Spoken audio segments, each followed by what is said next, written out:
All right. I believe this means we are live. Ladies and gentlemen, boys and girls, tech fans of all shapes and sorts and sizes and persuasions, welcome to another episode of the Monday Morning Tech Chat Show on the SGGQA podcast channel. I'm Juan Carlos Bagnell, aka Some Gadget Guy, the SGG of this terribly named podcast series. But the QA, that's the important part. That's the part we like. Obviously stands for question and answers. We like to make this an interactive conversation.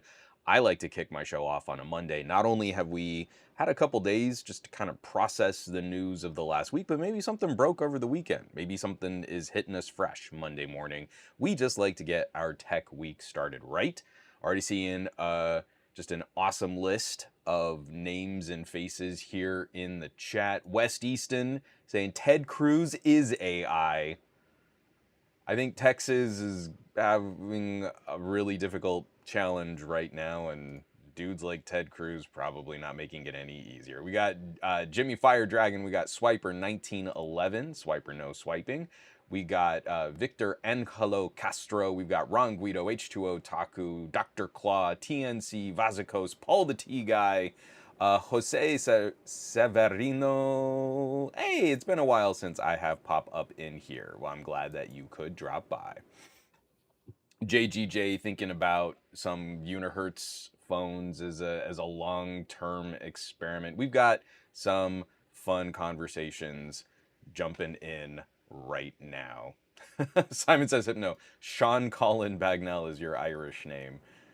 Actually, yeah, that's spot on. The last name's already there. Bradley Larcher wishing us all a happy Monday. There are lots of complicated feels this week. I feel like every time that we get a chance to check in, there's some good news, there's some tragic news. Balancing all of that, putting together tech commentary. The world has become a really complicated place, and it seems to be getting more complicated, not less. I'm not blowing anyone's mind here. But first, I hope everybody here in the United States that you had a lovely and safe holiday weekend, July 4th, celebrating our country. We had a cute little concert in our park, and we got to stay around. They did this really fun drone show. These drones flying around and doing all these fun shapes and stuff. It was really, really well done.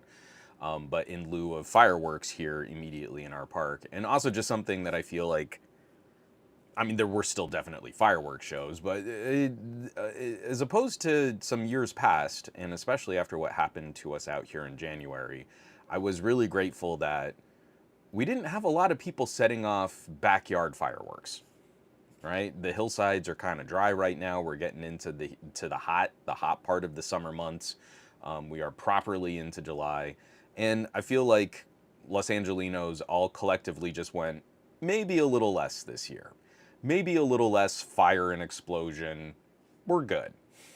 Like our big caloric meal this year, I didn't do any grilling. I bought all the fixins to do just platters of really big old beefy subs. And we had one of Lex's softball friends over and their family over, and we just sat poolside and ate our weight in turkey subs. And that was July 4th for us. Poolside subs. Totally fine. I kind of feel like a lot of folks were taking that step. Alongside that, where I made probably a bit of an insensitive quip, but we're obviously dealing with some tragedy, and my heart goes out to the people down in Texas that are facing some tragic circumstances. And of course, there's already been federal relief, some good government funds. That's what I don't mind my tax dollars going to help people. And as a as a former Boy Scout, Eagle Scout, just the idea of sending your kid to a camp. I used to do all summer camps, not only as a Boy Scout, but also as a counselor. And the idea that something like this tragedy could have hit our family, I can't wrap my brain around it. I cannot wrap my brain around that kind of loss. So I hope I hope people are able to take care of their neighbors and their community and their families and come together in a really awful time. And it's yet another data point. It's another example that these situations are going to continue to get worse, and we need to be looking out for better ways to protect each other, to look out for each other, and we need grown-ups. We need grown-ups who can join those conversations and untangle practical solutions from mind-numbingly stupid politics. So, on that note, let's have some fun talking about technology. Woo! Worst transition. I'm terrible at segues. Let me take a drink of coffee. I got a little housekeeping. We're going to jump into, I've got some funny stories and some heavy stories and then just some interesting things. And then I want to wrap up just kind of like we did last week. If the chat takes us in an interesting place, we can go there. If you just want to hear me ramble on about my experiences using a really cool phone, we could close out the show that way too. But let me take a drink of coffee. My voice is shot. I just did a lot of talking over the weekend. So I'm probably going to be taking a few more pauses to slurp, and I'm going to try and not do that on mic.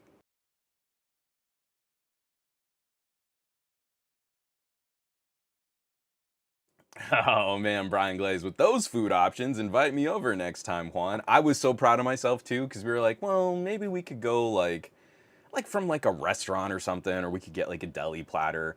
And I just went and like, okay, I just want to break this down. For about $100, I fed 7 people subs on the day, and we still had leftovers to make probably another 4 people's worth of subs. I have eaten an astonishing amount of turkey on rolls.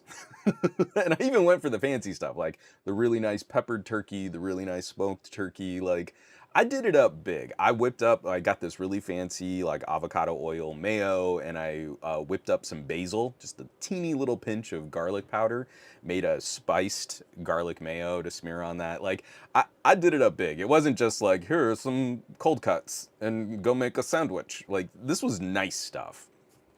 And it was still substantially less expensive than if we had just bought everybody like a sub from a fast food place. Like, significantly less expensive, and we had leftovers. So yeah, Brian, I mean, you want to come over? We want to make some subs, man. I got your back. Let's make some subs. Scoop! Bionic Scoop jumping in to say, one! Love it. And let me get that out of the way there. Okay, so these last couple of weeks have been a challenge. I am sitting on 2 sponsored videos. I'm sitting on an embargo. There's going to be a lot coming out this week, and that I can actually promise you. Like, we have deadlines, we have approvals. These last couple of weeks I've been trying to get stuff put together, and it's just been kind of trickling out, and it's wild because like every step is like pulling teeth. This whole game of being, every PR company comes to me and they say, well, you're an individual and you have a YouTube channel. You must be an influencer, and the only reason you exist is to make commercials for us for free. And here's an affiliate link. And that's not what I do. I am a terrible influencer. I influence nobody. I have a decently sized audience and we like to talk about stuff, but no influence. Just if I were a good influencer, I'd be making a lot more money. So it's really been a challenge in this kind of modern era of YouTube. Everybody's initial, we want to make long-term relationships, so we give you free product and you make 3 videos and a TikTok and you do all this stuff, and here's your brief and here are all your talking points. And you're like, that's not what I do. It is entirely suspect when you see channels just like blowing through product and everything's just mind-blowing, and oh my gosh, here's a promo code. It's all a scam. It's all marketing. It's all fake. And it's everything I can do. I'm smashing my face on my keyboard on the daily. That being said, I got a couple cool things coming out. So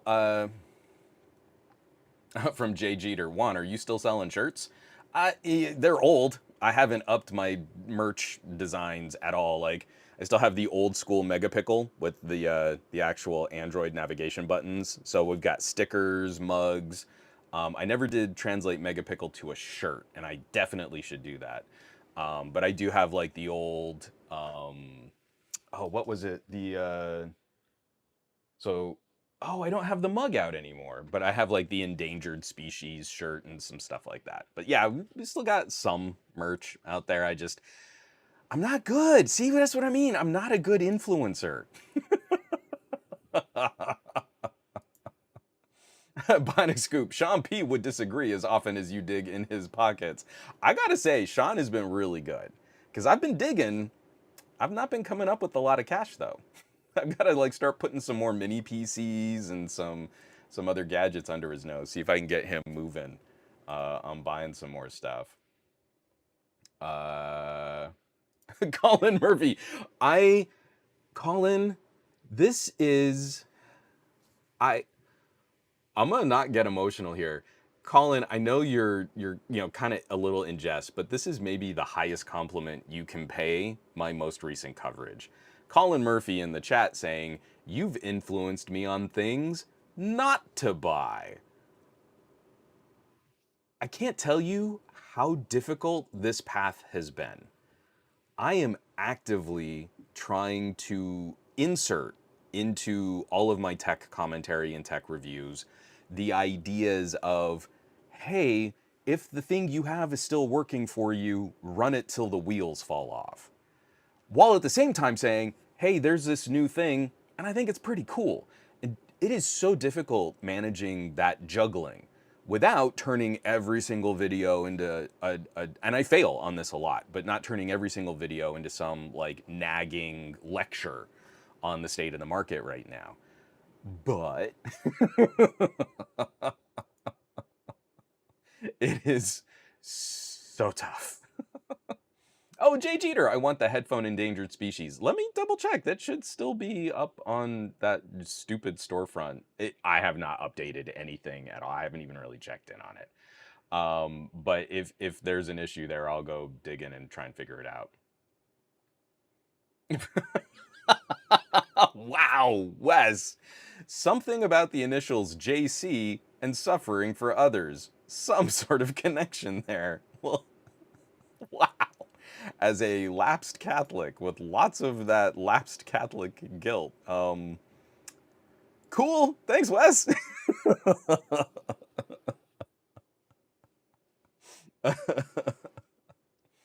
Oh, Vasicos. And again, I love to hear this too. You've influenced me to love and protect my ears. I'm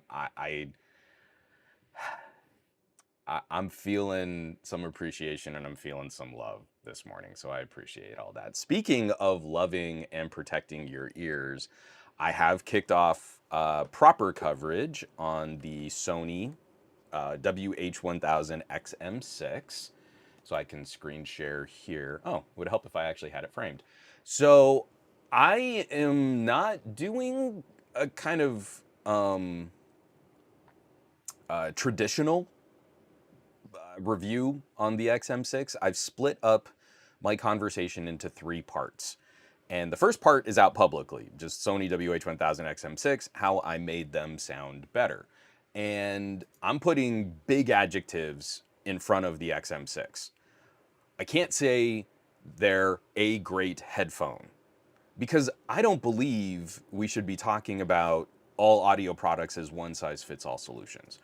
So my adjectives for Sony, the XM6, Sony makes the best premium travel headphone, okay?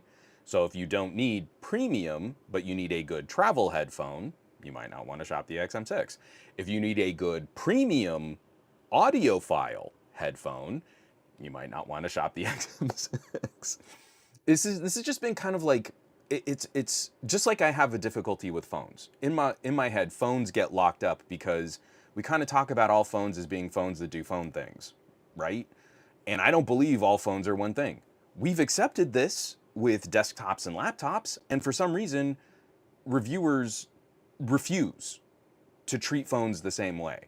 If I pick up one of those big old brick tank phones and I pick up like my Xiaomi Flip folding phone, those are such radically different species. You would never offer them to the same person for the same needs, for the same uses, for the same budget. That's not a thing. And so for headphones, I'm wanting to do the same. Sony has achieved something I think pretty remarkable. The entire market has gotten a lot more competitive over the last couple years. So where Sony used to stand out in a very specific way, there's an entire industry of low cost options that are nipping at Sony's heels. So first one, just some initial thoughts, talking about the headphones and what I did, because I really do feel they need some help if you're trying to get better sound quality out of the XM6. And part two is in early access on the Patreon. Sony WH-1000 XM6 bested by a budget headphone? Question mark? And I think you might know where I'm going with that. I'm being a little cheeky. But like I was saying, the entire market has gotten more competitive. So what is it that you're paying for when you spend more than 4 times, if we're talking MSRP to MSRP, an MSRP more than 4 times higher than a competing option from a company like One More or a Soundcore? So that is a part of this conversation. And part 3, oh, I just hit my mic. And part 3 will be going into early access on the Patreon probably Wednesday. And I want to look at the flip side. Not like for like, but what if we took a more expensive Bluetooth headphone, a more premium headphone, but maybe it's not so good for travel? What should you expect when you're spending that kind of money above the XM6? And that's where the XM6 can also win some interesting fights. So it's the pros and cons. And I really want to highlight there are different parts of this conversation and different pieces of this that I don't know that we always present well. I don't know that we always showcase well. And I do want to throw out just a quick hey to Control Alt Clay over on the Twitch. You influence me, Juan. Hello. I was like, hey, Clay, what's up, man? I'm glad you could drop by. Okay, so those are the Sony videos. One is out now. One is in early access on the Patreon. One will be coming out on the Patreon probably in a couple days. And then another early access, and this one has kind of helped me out. I'm actually holding this video until I can do a minor reshoot. So I have a video in preview right now, Xiaomi Ultra versus Vivo Ultra main cameras. Bigger sensor or longer lens? And we'll talk about this a little later in the podcast too. So I'm going to spoil a part of this video as we just talk about my experiences using the Vivo X200 Ultra. But I have gotten this brilliant conversation about sensor technologies and focal lengths. I've got 3 individuals here in the Patreon chat right now. And one of the comments helped reframe something that I'm talking about in this video. So when I close out my videos, I'm saying like, oh, these are the coolest tech nerds in the universe on patreon.com/somegadgetguy. I'm not blowing smoke. These kinds of conversations help me reframe and re-examine parts of my own videos. So this video is gonna get a minor re-edit, and I'm gonna add a little something just to the conversation that I'm presenting here. But I'm talking about 2 phones. They're both wildly expensive, camera photography focused solutions, and we're looking at some differences. One has a larger sensor but a wider lens, and the other one has a smaller sensor but a more zoomed main camera lens. And there are some expectations that come with those different kinds, those different parts and pieces, those different technologies. So one of the things that I'm trying to illustrate in this was reframed, and I now have another data point that I can add to the final video. So I'm really stoked. Like, to me, that's the kind of stuff where like, oh, this isn't just nerdcore. This is like photography. You actually have to know what you're talking about. This isn't just, I took 2 pictures and which one has the better HDRs. Like, miss me with that. We're talking about focal lengths. We're talking about equivalence. We're talking about pixel resampling and pixel binning and which crops can actually bring out better details and different processing between 2 manufacturers, all lining up to what kind of comparison can we make of these two phones. That to me is so much more interesting than just, I held up one and I took a picture, and then the other one took a picture, and this is why iPhone is the bestest. Like, I'm so over like the vibe that so many of our YouTube, especially our camera comparisons, kind of line up on.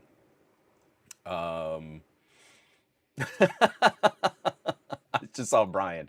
Well, I think Nick Gay is onto something, and Nick just posted a comment. Well, since Juan isn't going to do it, buy Juan's book, Take Better Photos, Smartphone Photography for Noobs. Currently available on Amazon. I'm hoping by the end of summer, it might be available on another ebook store. Fingers crossed, I might have figured out how to move it off of Amazon. This has been like the bane of my existence. When I published my book, I was in this window where I think I could have reached out to Apple Books, but I had already been shut down for Google's book store. So I knew I couldn't get into Google, and no publisher wanted to work with me on using one of their avenues for Google publishing. But I was like, okay, maybe I could do Apple, and then that kind of fell apart. We stopped, like, all of these other platforms kind of gave up competing against Amazon. But recently, there have been some other places looking for content. And so I might have another avenue. If you don't want to do business with Amazon, I totally appreciate that you don't want to do business with Amazon. And I might have another alternative soon, which would be really cool. So, oh, John Gao. Okay, so John Gao said that Ultra comparison video was some awesome stuff. John Gao is one of the dudes in this conversation. And John, you and Georgie and who was the other gent? Who's the other person that was in it? It's like BJ'sed, something like that. You three kind of, kind of noshing over this data. Big help. I'm not blowing smoke. I am re-editing a part of this video, and I'm going to be inserting new stuff because y'all jumped in. And that made me re-examine my own claims, and now I have even more data to contribute. Georgie's in here too. Hey, Georgie, what's up? Georgie saying, too bad I'm going to miss the 15 Ultra versus X200 Ultra conversation here. I'm going to keep that light.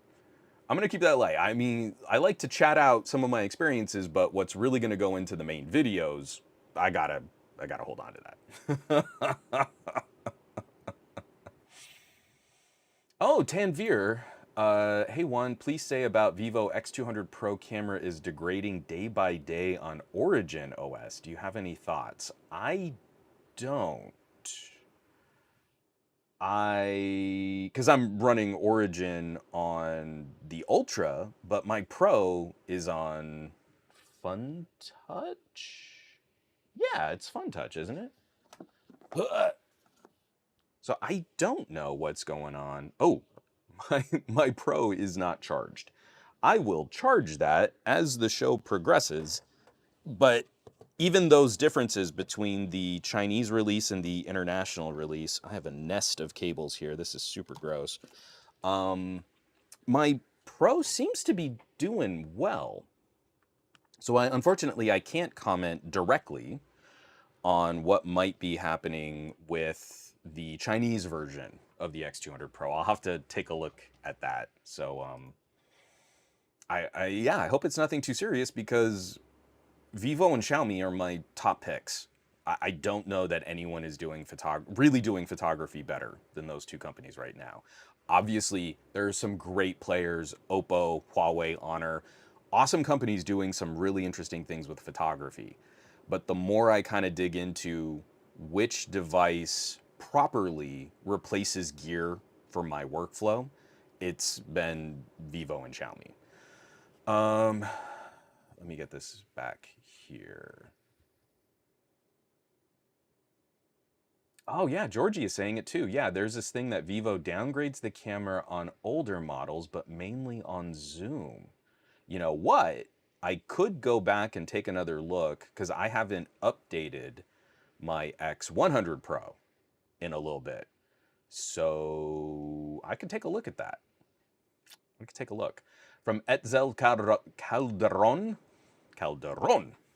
Hola Juan, do you know where I can get the Vivo X200 Ultra? The best price I've found so far is $890 on Ali.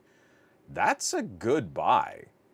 I mean, this is a this is a phone that like even just in Chinese pricing is like retailing for over $1,000.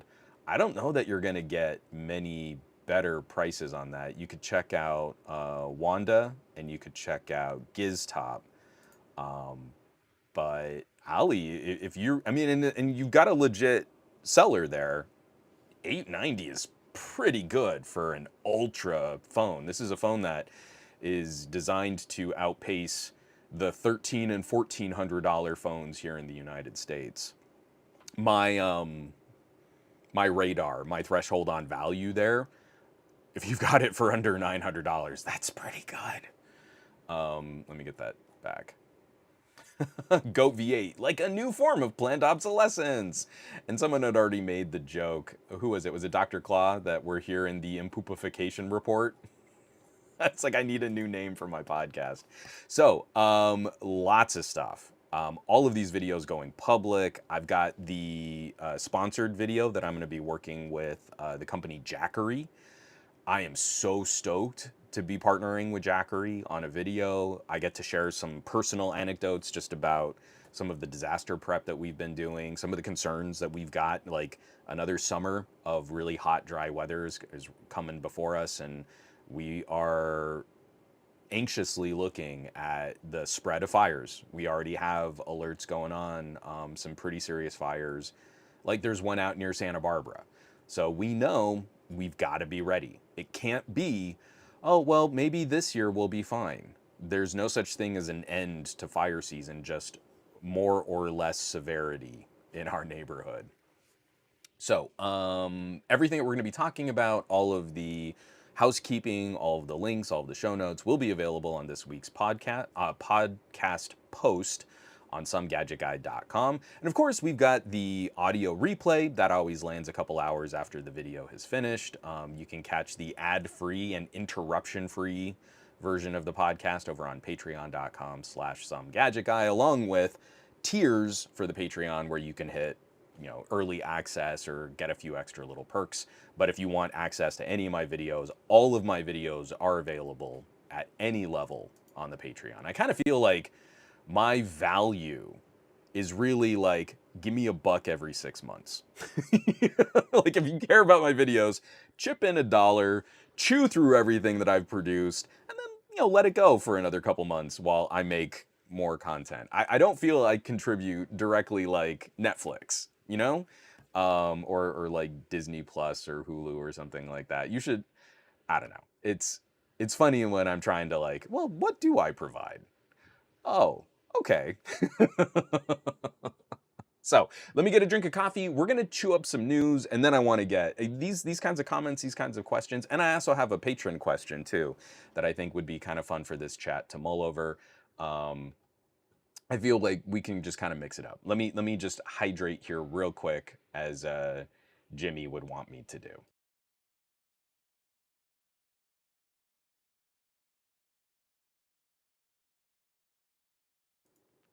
Ooh, Jay Jeter, that is pretty good. He says, this is off topic, but Nubia Z70 Ultra, but is the Nubia Z70 Ultra any good? I've seen that you can get the US version, 24 gigs of RAM, 1 terabyte of storage for $949. So anything Nubia or Axon, so we're talking ZTE, I think they do phenomenally good hardware. The last Axon that I got to play with was actually a really stunningly good phone. Just great hardware wise. ZTE is one of those companies where I would not count on much software attention at all. If it's a Red Magic, if it's an Axon, if it's a Nubia, you're getting something really unique, and it is really fun to play with. But once we start getting up to almost $1,000, you know that you're buying almost $1,000 significantly more focused on hardware than you are a longer term relationship with that company and software support, which is, I feel, totally still fine. as long as you go into that knowing, hey, this is the relationship that I'm looking to get. Oh, and Roth Sathi, get Sinners in there too. So my Father's Day gift was Sinners on 4K Blu-ray, which hasn't shipped yet. I think it should actually be shipping out in a day or two. I am so stupid excited to own a shiny plastic disc with that movie on it. I adore that movie. It is so good. I'm hoping it does get the IMAX re-release here soon so that I can go and give them my money one more time. Okay, so I want to start us off with and I know I say this a lot and I always get sidetracked, but 2 weeks ago, I spent an inordinate amount of time whining, for lack of a better word, whining about the current state of the political process in putting together a bill and how senators are adding amendments to bills and how Ted Cruz from Texas was trying to staple requirements for broadband funding to prevent states from regulating AI. And if you followed the course of 2 weeks ago, that podcast, we went through a couple of news stories and even circled back to that because other senators and other representatives were pushing back aggressively against Ted Cruz's amendment. I don't understand Texas. I really don't. Ted Cruz is such an embarrassing representative for your state. He is a spineless weasel. He is just a terrible person. He is not a leader. Whenever there's tragedy, you can always count on him running in the other direction. He's always flip-flopping on his opinions, so much so that he joined the dissenting vote on his own amendment. So this specific flavor of the bill that he wanted to attach to broadband funding has been defeated. This is coming by way of Ars Technica, written up by my man crush John Brodkin. Ted Cruz plan to punish states that regulate AI shot down in a 99-1 vote. So, thankfully, we seem to be preserving states' rights. You know, that thing that conservatives always used to cry about, that Ted Cruz wanted to eliminate, the state's ability to regulate AI. And 2 weeks ago in that podcast, we talked about all of the myriad ways that that's terrible for states, not the least of which is power, like how Twitter's AI play, they were powering data centers with gas generators, completely destroying the environment around their data center, just belching as much carbon into the atmosphere as we could when we were facing almost weekly tragedies relating to climate change. Now, when I say that Ted Cruz's amendment was shot down in a 99-1 vote, who do you think the one was? If you were in Vegas betting on the political process, you might think, oh, well, you know, the guy who proposed this amendment was probably the only vote that was in favor of this plan because he's the one who proposed it. He went out there with this plan, he tried to rally support for it, and he's gonna... No! Ted Cruz joined the dissenting votes. Texas, what are you doing? I used to live in San Antonio. I used to know that, you know, stars at night are big and bright. That pride for your state, this is the schmuck representing you? You could do way better, Texas. This guy's clown shoes. What are we doing? So, short story, incredibly long. That amendment is not going in. Marsha Blackburn out of Tennessee fought it pretty viscerally because her state is facing some significant issues with data center usage and power requirements. And this is also going to help a whole variety of tangent legislation. How we protect against robocalls and deepfakes and scams. Anything that AI can infiltrate, states now still have the ability to regulate in their own borders. This was a terrible bill, or a terrible addition to a bill from the get-go. It was so patently stupid, and it sucked that it actually did garner some momentum, before a few other Republicans shot it down.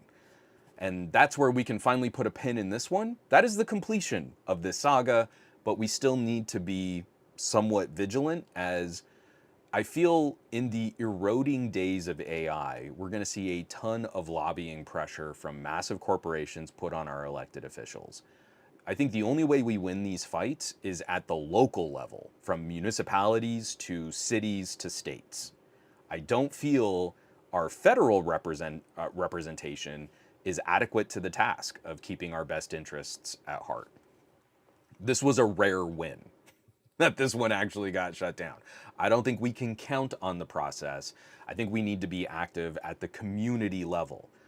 If you live near 3 Mile Island, do you want to see a $1 trillion corporation fire up 3 Mile Island so they can power AI data centers and put you on the hook for the insurance in case anything happens at 3 Mile Island? Is that what you want? I feel if a company wants to fire up a nuclear facility to power their AI, they should be responsible for their own insurance. I don't think that's controversial. I don't think that's liberal or conservative. I think that's common sense. Oh, it's so anti-business if we don't put all of the risk on the public and tax dollars, but then give all the profits to the company.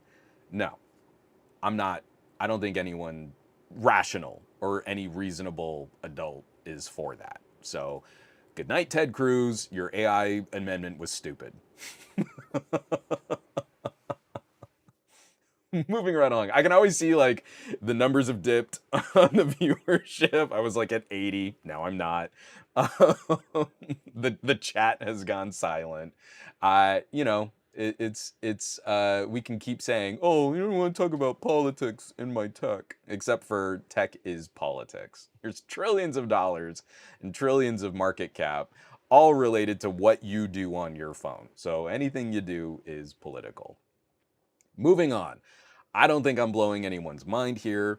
I feel like this is yet another just common sense truism that now finally has a little data behind it. And it's something that I don't think people are going to be too upset about. Some challenges, for sure. But I feel this is probably a more reasonable long-term solution. So this is written up by Brian Foster over at Glass Almanac. We were all wrong. Screens are indeed responsible for the decline in student performance, according to the Swedish government. Now, I'm not going to go through all of this. There's like a little video attached to it, and there are some links. This is decently sourced, a study that was done in Sweden, and that they are looking to transition back to physical books for subjects, for every subject that a student will study. And it's tricky. I feel like technology brings in convenience, portability. I was in mid school and in junior high. So my mid school was really tame. My junior high was wild. And then my high school was really chill. You know, you see like 80s movies and bullies beating people up in high school lockers and high school gyms and stuff. My high school was, on the most part, really, really chill. Very few like serious issues. But 7th and 8th grade, and looking back on it, I'm so grateful. There was like a 5th and 6th grade middle school, and then like a prison complex for 7th and 8th grade, and then a totally reasonable normal high school. And that now makes so much sense in my brain, because you cordon off students as they're going through the most raging part of puberty, and they're not picking on the little kids, and they're not wreaking havoc with the older kids. 2 grades, 7th and 8th grade. My junior high was crazy. Fights, and it was just like in a nice neighborhood too. This was like adjacent to the military base, like a nice school district, but fights like every day. We had cases of locker arson as retribution for fights. I don't think there was any gang activity or anything serious like that. It was just bedlam, wild teens just going crazy, preteens and teens going crazy. So, okay, losing locker access because this is like, it was a school literally saying, like, this is why you can't have nice things, meant that we had to carry all of our textbooks all day. Massive backpacks. This is the era of like Jinkos. I had a friend that would just put all of their textbooks in their Jinkos because they had those ridiculous pipe leg jeans where full size textbooks could like slide all the way down. He would just sit on them. It was a very interesting time in the 1990s. So that sucks. I definitely feel for students because we have started to get them into phones and tablets and laptops, computers. My ability to pick up a tablet or even an e-reader. Nice, right? You have this book and you can go to class and it's this one little slate and it's super lightweight.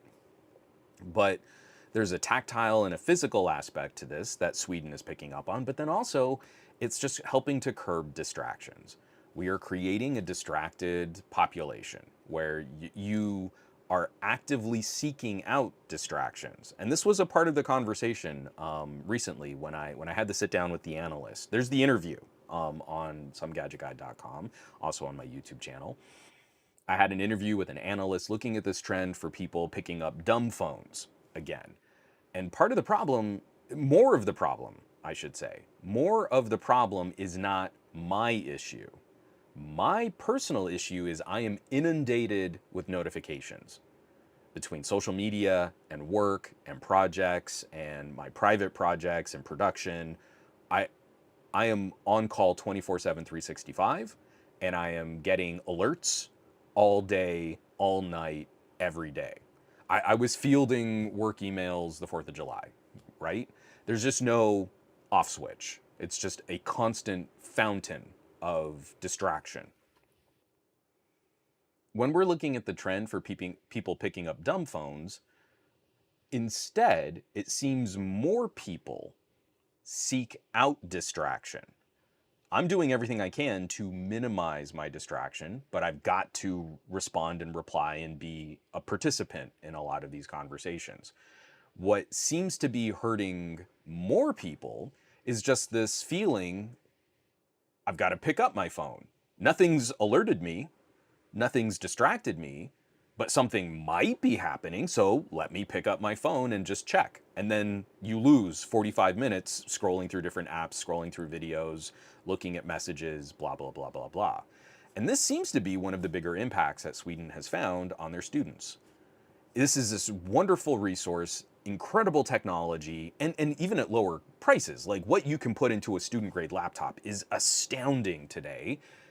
But it's also a computer that gives them full access to any number of distractions and content, and it starts to become a barrier to them being able to focus and get their work done. So that's been one of the major aspects of Sweden's study, and you can catch the rest of what, like I said, I'll have all the links in the show notes this week. You can catch the rest of what they're looking at, but this is pretty modest. The government of Sweden is looking at roughly 100 million euro over the next 3 years, has pledged an additional, they've already allocated 60 and they've pledged an additional 44 this year and in 2025. So, okay, so over the next year, so over 2 years, 100 million euro to republish physical copies of textbooks for students. And yeah, that's a lot of money, but it's really not when we're talking about a country like Sweden. So anything that we can do to start broaching these subjects with other parents, with other family members, we've got to be really precious with screen time. We've been conducting experiments on kids' brains for 20 years now. I like, there's a mom in our circle of friends who likes to host these like child raising seminars. Like we did one on stranger danger, and my daughter went and she got really good information on like how to handle stressful situations and what's appropriate and inappropriate for grown-ups to do in her presence. And they did another one recently where it was about tech, and I did not go to that one. I feel like I was probably a little overqualified to sit there and have someone lecture me about tech use. But a lot of the data just kind of reinforce what we've been talking about on this podcast for years now. Like, we are not doing a job of introducing concepts to students, and we can tell Because look at how many of your family and friends aren't good at tech either. Everyone thinks they're tech savvy because they know push square get app. They think they're tech savvy because they use gadgets all day. But that's not the same as actually understanding what's going on, what the goals of these companies and manufacturers and social media companies are. That's a different aspect. That's a different level of awareness that I know I'm preaching to the choir here in this chat, but we're the ones that have to be ambassadors to these ideas. So if a study from Sweden helps kind of reinforce your point, maybe you're talking to an aunt or an uncle, maybe you're talking to a cousin or a niece or a nephew, we've got to be active in just kind of sliding this info under someone's nose. You're never going to change their mind. You're never going to like flip a switch. It's never going to be a light bulb moment, but enough of this. Accumulating data puts pressure on just some of the apathy that we see. We had another, I had to stop myself from just word vomiting out another diatribe. We were talking about gaming on the private Discord and just how gross I find it. People younger than me who just kind of shove iPads and mobile games in front of their kids. And tee-hee, oh, my daughter, she loves spending all of her allowance on Roblox. She's got 1,000 friends on Roblox. And you're sure she knows 1,000 kids? You sure that she's not telling grown-ups like, I'm an 8-year-old girl and I go to this elementary school in this city. Where do you go? Like, what are you doing? Be active. I told you a while back, we were at that softball party and I mentioned to one of the moms like, hey, if you're worried about what she's seeing in a video game, like, just play the game with her. And like this mom had acted like this was a revelation. Like, oh, I could just see what's in the game. What are we doing? How do you... I mean, like, if someone suggested to your kid, like, hey, your daughter's 7 years old, let's watch Eyes Wide Shut. It's the first movie that came off the top of my head that would be grossly inappropriate for a 7-year-old. A parent would be like, wait a minute, I don't think that's a good idea. But you sitting down and being like, okay, well, play this video game is fine? Look, what are we doing? So, good job, Sweden. Love to see more data, and we need more conversation. We need more contribution to these types of discussions. I got a couple comments here just to... Oh, Darcy, I love it. I'm with you, Juan, but just so you know, you are my distraction right now. Oh, Darcy, I'll distract you any day. And PP Joker, also, it feels like it's like a cultural FOMO. You're spot on. It's like this urge, I haven't gotten a satisfaction. I haven't gotten a dopamine hit. I haven't gotten an outrage moment. And people will go to reach for their phone, almost like there's a lack of stimulus, right? I am overstimulated. I'm hurting. I'm not in a great place in terms of mental health. I'm trying not to turn my podcast into therapy, but like, man, there's some serious challenges with this kind of work right now. And I don't know that I'm handling it super gracefully, but I'm trying. I was kind of shocked to see how my situation is not common. That is not the challenge that we're discussing when we're talking about the minimalist phone movement. Oh, JGJ, again, like, try. See, that's what's so great about this, is like we have so many tools at our disposal. This sounds like a great thing to try, and it might not work, but it'll give you good info. Sorry, JGJ says, I might try to split my tasks among devices, get a BlackBerry clone for comms and business, have a personal phone for personal apps. Also, I think there needs to be a third place operating system in the mobile device paradigm. You're totally spot on there. But JGJ, as someone who leaves the house always with 2 phones and sometimes with 3, more than 3 I find is just silly and unmanageable, that is the split that I use. I love my OnePlus 13. It is very good at everything. It is not amazing as a camera. right? So the OnePlus 13 is, I'm prioritizing communication, I'm prioritizing, it's, the heartbeat to my watch, it's, it's all of that maintenance-y stuff, and my media, content creation, that's going to another device. Do that. Do it. And I don't think I've had a better communicator ever since I retired the BlackBerry Key 2.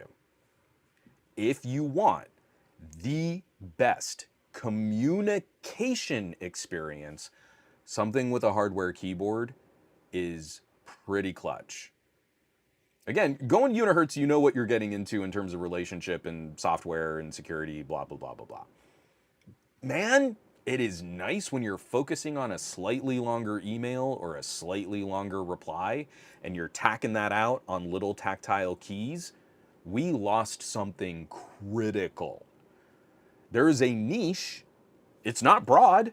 It's not the winning phone design, but we lost something critical when we lost a true BlackBerry player in the market. It's sublime. But again, we're talking about specificity. We're specializing that device. Do it. Do it and report back. Let me know how you're feeling on that.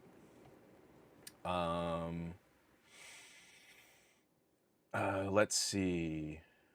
Yeah, Goat V8 focusing has definitely become a skill, which seems so weird to say. And it's like it's under attack. That's exactly what all of these corporations, especially in the social media space, are trying to push with algorithmically sorted content. It's eroding our ability to stay focused on a task because they want more time on site. They want our focus on their outrage bait, but we keep giving it to them, so it's working. Paul the Tea Guy, I hide apps on my phone that I find open constantly. It helps as I have to search for the application to open, giving me more control. Anything you can do to kind of attach awareness to your own behavior. We joke about this, but like self-awareness is in short supply. Anything you can, Paul, that's amazing. I'm proud of you. Keep it up. From Juice 3250, I drank the Kool-Aid last year. I feel like my tech brain has been slowly dying. I'm switching back to, oh, I get it. Juice, let me reread your comment. You wrote something better here. Juice says, I drank the Apple Kool-Aid last year. I feel like my tech brain has been slowly dying. I'm switching back to Android this year. So there's a lot that you can do on an iPhone that I think a lot of people overlook. But for me, this is personal, and I'm sure others will argue, but for me, if you have specific needs of a device, an iPhone isn't the way to go. An iPhone, like I was just saying, an iPhone like my OnePlus 13 is generally good at everything, right? But do you want to get more specific? That's not what an iPhone is good for. An iPhone is good at being an iPhone. You have weird players in the Android space. If you want to drill down into the tiniest niche, you have a bit more access to the guts of your phone. Not a lot, but a little bit. And that little bit can be a pretty profound difference. But you have a little bit more access to the guts of your device if you want to customize.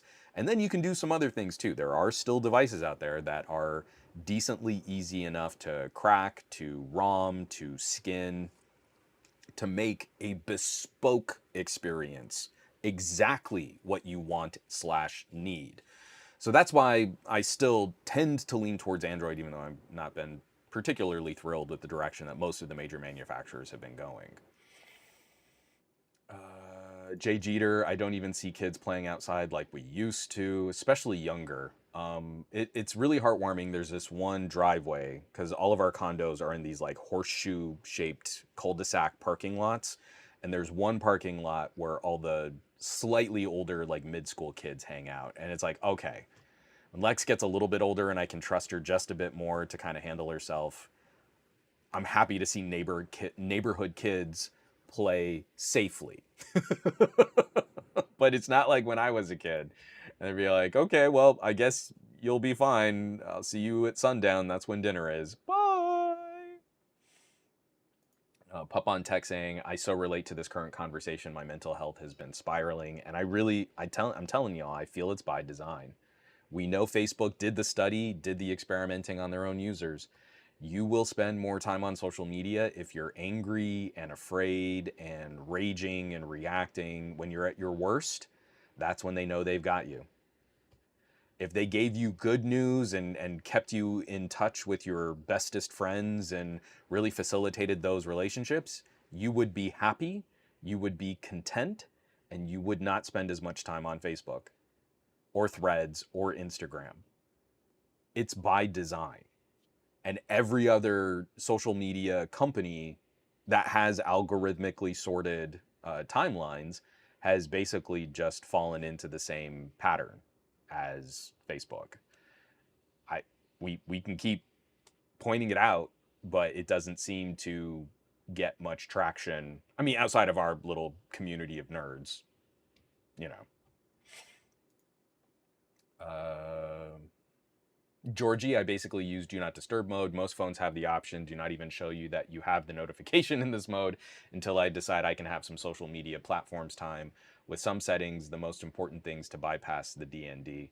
Because you can also take it a step further. I don't think it's as effective as Google is trying to make it sound, but like the health tools can also help you set limits on certain apps, sort of time locks on certain apps. I mean, there's more. I feel like Google puts those tools into Android as a token gesture, but you have to go digging for them. They're kind of complicated to set up. They definitely get in the way in ways that shouldn't impact your use when you want to use those services. And then you kind of like, oh, well, I tried. I guess I should just turn all this stuff off. It feels to me like that becomes kind of defeatist. Your like sort of mental health tools that are built in. That being said, I think if you go out and roll your own solutions for this stuff, it can be wildly effective. Oh, and juice. Yeah. This is encouraging, and I hope this is a trend that continues. I do see more parks being built in and around our subdivision where I live. I've been getting into biking, so a hobby that gets you outside is helpful for mental health. And I really wish like my e-bike videos could do a little bit better. They take so much more work to put together. And then I'm like, well, here's 1,000 views for your e-bike. And you're like, oh, okay. But I do like to get out and ride also.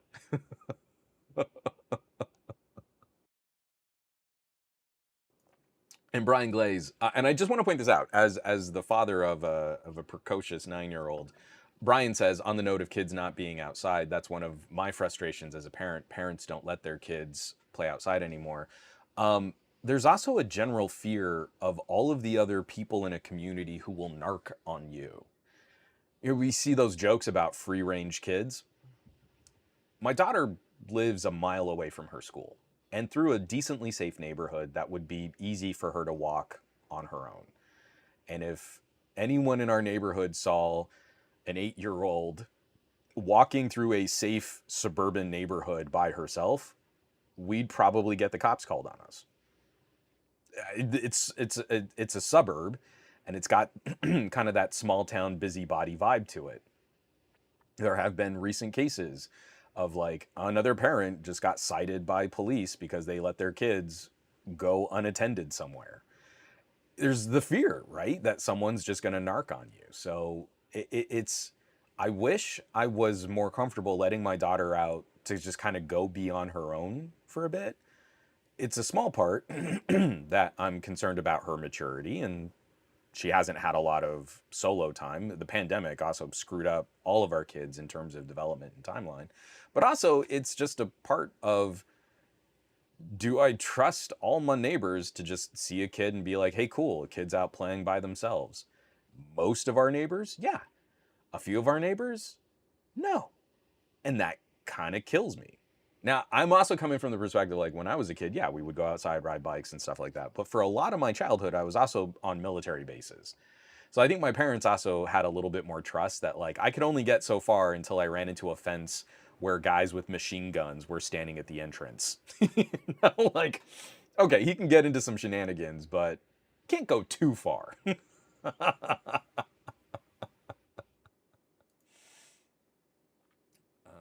Oh, Rob Albano, I love this. I'm a coach at a track and field camp in the summer. I just bring my son with me. Best of both worlds. That's amazing. So if you watch the video of me comparing the Xiaomi and the Vivo, I am the heaviest I've ever been.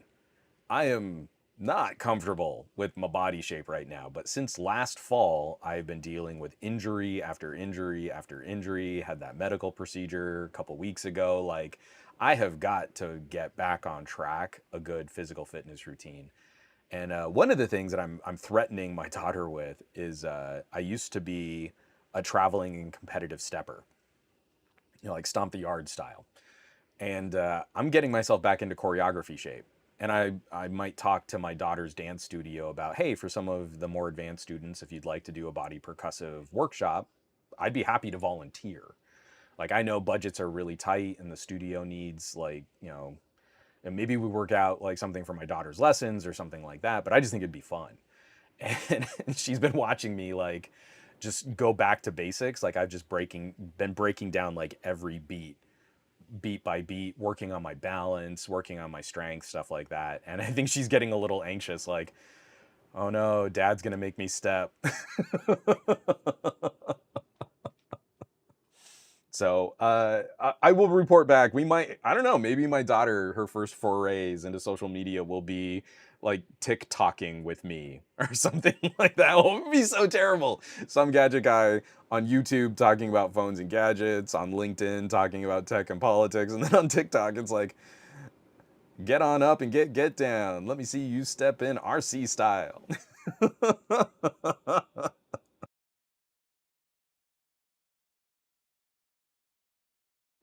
Okay, so uh, I'm really glad that we kind of riffed on that Swedish story. We do need to change gears. We're already 10 o'clock here, and I don't want to spend all week just talking about the news. But I did want to highlight this. This is directly from Cloudflare. This was a big deal story that I don't think got quite as much attention as it should have. Um, yeah, JGJ. I'm not quite sure what to call Lex. So we've joked that like Marie is some gadget wife, and that Lex is like some gadget gal, some gadget daughter, but some gadget Nina is pretty good too. Try and see what we can do with that. And Juice, speaking of dancing, my daughter wants me to join the Dads dance group at her studio. The Dads do a dance number every year at her recital. I so look forward to doing it. Do it. I was so sad. I don't know that I would have been able to do it this year. I am in the worst shape I've ever been. And like I said, I'm still dealing with some stupid injuries. I've got a heel that just will not heal. But last year at this time, I did the end of year dance recital and we did a dad's dance, and it was awesome. It is cheat code. You're out there, your daughters have been working so hard, ballet, tap, jazz, other, sort of regional or cultural forms of dance, just bleeding and sweating and just like they work so hard. And the dads go out there and do like a medley to some like classic, hip hop and R&B, and the crowd goes wild. The moms will never get the kind of attention that the dads do for a dad's dance at a dance recital. Do it. I have a really terrible clip of the dad's dance from last year, and I shared it on the Discord. So if anyone wants to see what I look like in slightly better shape than I am right now, I have contributed to a dad's dance at a dance studio. Wholeheartedly recommend. Okay, this comes by way of the Cloudflare blog, written up by Matthew Prince. Content Independence Day, no AI crawl without compensation. Almost 30 years ago, two graduate students at Stanford University, Larry Page and Sergey Brin, began working on a research project they call Backrub. That, of course, was the project that resulted in Google. The deal that Google made with content creators was simple. Let us copy your content for search and we'll send you traffic. You, as a content creator, could then derive value from that traffic in one of three ways: running ads against it, selling subscriptions for it, or just getting the pleasure of knowing that someone was consuming your stuff. Google facilitated all of this. Search generated traffic, they required DoubleClick and built AdSense to help content creators serve ads, and acquired Urchin to launch Google Analytics to let you measure just who was viewing your content at any given time. This blog post goes on to talk about how search has plummeted. We're seeing a significant drop in search, and we're seeing radical reduction in website traffic. So people who report on their traffic and actually talk about their stats are largely, universally saying this faucet is running dry. I can tell you that there has been I can't tell you the exact numbers. I recently looked up my own search stats and I see this like significant drop in some gadgetguy.com traffic from like 2022 to 2024. It's huge. And a lot of that is also in articles that were evergreen. Like, I love reposting it, but it gets its own traffic on the regular. Was my article criticizing Android Police and GSM Arena for how they used to do headphone testing. So the headphone jack on phones, we used to test stuff like that, but GSM Arena, I feel, misrepresented what the actual quality of those headphone tests were. And then Android Police, they did a review of the LG V30 where they implied that it was just snake oil. David Ruddock, and I'm pals with David Ruddock, but I still had to tag him on this, made this assertion that like, well, it's just like boom sound, or it's some other like magic EQ, make the music sound juicier mode. And that's absolutely not what LG's DAC was doing. But again, it was delivered with this assertion like, oh, well, there's no way to know what's really happening because it's all just filtering and processing, which wasn't true. So that article on its own used to just get constant regular traffic. That article gets nothing now. And I know it's older, but it used to show up in search and people used to find it and post it and share it, and now none of that traffic. So CloudFlare is building a system and a network where they're going to try and prevent AI corporations from scraping content off of websites and working out brokering deals. Hey, if you want access to this data, you got to pay for it. Now, what I'm concerned about, and this is what we need to keep our eye on, is that at the end of this, hold on, let me see.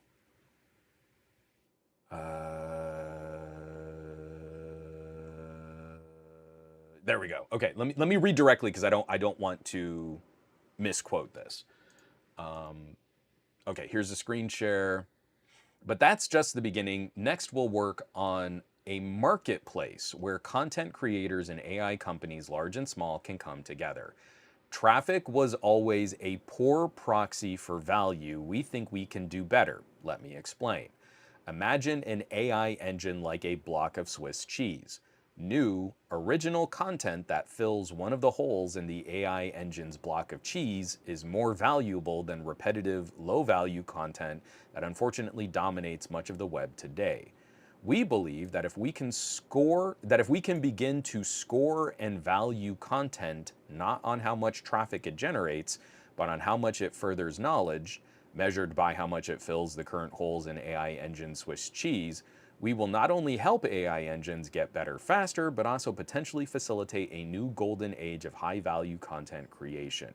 We don't know all the answers yet, but we're working with some of the leading economists and computer scientists to figure them out.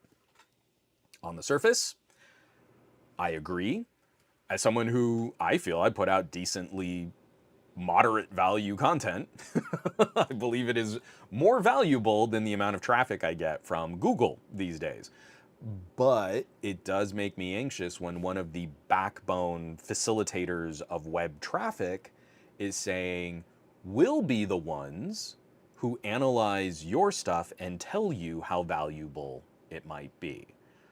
I feel, ultimately, the value of a piece of content should be decided by the person who created the content and what the market will bear. So I could say, like, hey, if you want to read my blog post, that's $10,000. Thanks. And I don't think anyone will pay that. But I could say that, I could put the value on that content at that level. It makes me a little anxious when another company comes in and says, this is what we think you're worth. But the ultimate first step, the progress that we're seeing here, is a web corporation like CloudFlare saying, this AI stuff is unsustainable and it's destroying the internet. We're an internet company. We'd kind of like the internet to remain functional. Could we at least agree on function? So that is at least a conversational step in the right direction. Our wins are so small. Have you noticed that? Like this podcast, when we're talking about the good news, our wins are so small.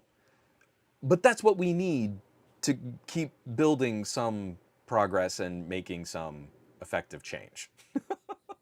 It's so the stakes have never been higher, but the efforts to correct for terrible corporate policy, man, never been lower.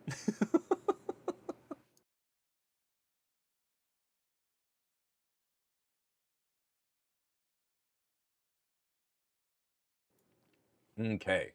From Diago, the issue with paying for scraping is that they will pay very, very little and remove all traffic from original sites. I wish they would just stop LLM scrapers in their tracks because LLMs are bad in general. On the upside, creators will get some pennies. So that's what I mean. And Diago, I think you've kind of nailed my ire here, is if another company decides for me how valuable my content is, I still need a marketplace where I can say, cool, if that's what my content is worth to an AI scraper, then none of them can buy my content. Not, this is how much your content is worth and it's been scraped and here's your check for 17 cents. I need to be able to say, well, then no, opt me out. They don't get anything. That's what's so concerning, is what marketplace do we create? And is it opt in or opt out? And do I have a say? And can I put negotiation on the table? Because I feel everything can be negotiated. Everything can be negotiated. And that's what I would hope to see. But if Cloudflare can just start with the warning shot, stop scraping stuff, we're going to stop you, this is not okay, that at least opens the door to some of those conversations. Like you're saying, Diago, like we don't have that right now. It doesn't matter what I put on my website to block like robots and AI and scrapers, like it is immediately circumvented. There's no way to protect it. And I know that my content has been completely scraped. We talked about it a couple weeks ago. YouTubers were shocked when they discovered that Google will train its AI on YouTubers' content. All those people out there are like, oh yeah, I love AI and it writes my scripts and it makes my thumbnails. What? They're stealing my content? No. I'm gonna stop. I was about to go on another unhinged rant, but I know y'all feel me where I might have gone on that tangent yet again. We've got a pair of stories here. I am very anxious about the state of the silicon industry, and I'm not going to go too deep into the weeds on silicon design. This is another opportunity to plug just one of my favorite channels, one of my favorite people on the internet, Dr. Ian Cutress over on Tech Potato. I'm back up. So after mentioning Ted Cruz, where my viewership fell, we've accrued a few more viewers again. I'm asking you, even if you don't think you care about stuff like the nuances of the silicon industry and CPU design and GPU design, a channel like Tech Potato can help just illuminate some of the ideas that nerds like us talk about when we're talking about processor timings and core configurations and SoCs and all that stuff. And it's heady stuff. And I'm not saying everyone should go and be an expert, but let me tell you, it is so much more empowering when you understand performance and power. You wouldn't walk into a car dealership and just shrug your shoulders at 4-cylinder V6 or V8. That has significant impacts on the kind of ride that you might have, the performance of the vehicle, and then also what your future costs might be for stuff like buying gasoline. You would at least pay that tangent attention to Well, you know what? I don't know that I need a super fast car if I'm constantly going to be in stop and go traffic, but I definitely don't want something that's slow to get uphill, so maybe I'll just balance this out with the V6. I'll get better fuel economy than this, but I'll get faster performance than that. If you approach technology with that, or if you can convince some of the people in your circles of family and friends to at least be aware of what some of these different tiers of products might be, man, I think a lot more people would start buying, specifically shopping, like more mid-ranger type devices. Sorry, I'm going really long on gilding this lily. Dr. Ian, Tech Potato, just a little. Work that channel into your weekly flow a little bit. And I've learned so much from not only his current channel, but like back when he was one of the managing editors over at Anantech. That's where I'm getting a lot of my stuff. Like I'm cribbing a lot of Dr. Ian on this right here. The reason why this is such a big deal right now is because we're in this weird gamesmanship power play between the United States and China. And a player like Taiwan is in the mix as a pawn on the global stage. So when we talk about where most of the best chips in our gadgets come from, it's from a fab, TSMC. TSMC is not really making their own chip, but they're taking designs from companies like Qualcomm and saying, okay, well, Qualcomm has this design, we have all this experience in making the chip, and then we work together and you get the best possible computing component for your phone, tablet, laptop, etc. Right now, there is no competition for TSMC. Not at the high end, not at the premier end. There are lots of other chip fabs, and they're making other components and parts and pieces and lower power processors and stuff like that. But TSMC is in a really precious situation. And if anything happens to Taiwan, that's the global semiconductor industry right now. That's like all of our eggs in this basket. So while I am loath to ever say anything complimentary about Samsung, because I think they're a miserable corporation that does terrible business with their own customers, is employing insidious tactics in their own home country for managing their relationship with their own local government, we need competition. And they were one of the few areas where we could point to, hey, maybe it's not like for like, but maybe you could get a good product at a good price and we could see some spread, right? That really hasn't borne out. That really hasn't realized. Unfortunately, Samsung is just not in great shape. This is over at Android Headlines, written up by Jean Leon. Samsung's 2nm Snapdragon 8 Elite 2 reportedly canceled by Qualcomm. So this is a rumor. We don't know what the full relationship was between Samsung and Qualcomm, but there was a rumor saying that production of the next Qualcomm 8 Elite chip, the 8 Elite Gen 2, was going to be forked. We think that there's going to be two variations of that chip, but maybe one of those variants was going to go to Samsung and one of those variants was going to go to TSMC. Now, that same rumor mill, that same insider industry is saying Samsung ain't getting it. It seems those plans might have hit a snag. According to a recent report from a reliable tipster on Twitter, Qualcomm has canceled Samsung's manufacturing plan of the 2nm Snapdragon 8 Elite Gen 2. This variant is now completely missing from the current specifications. The move indicates a discontinuation of the project. So this has been a very difficult loss for Samsung.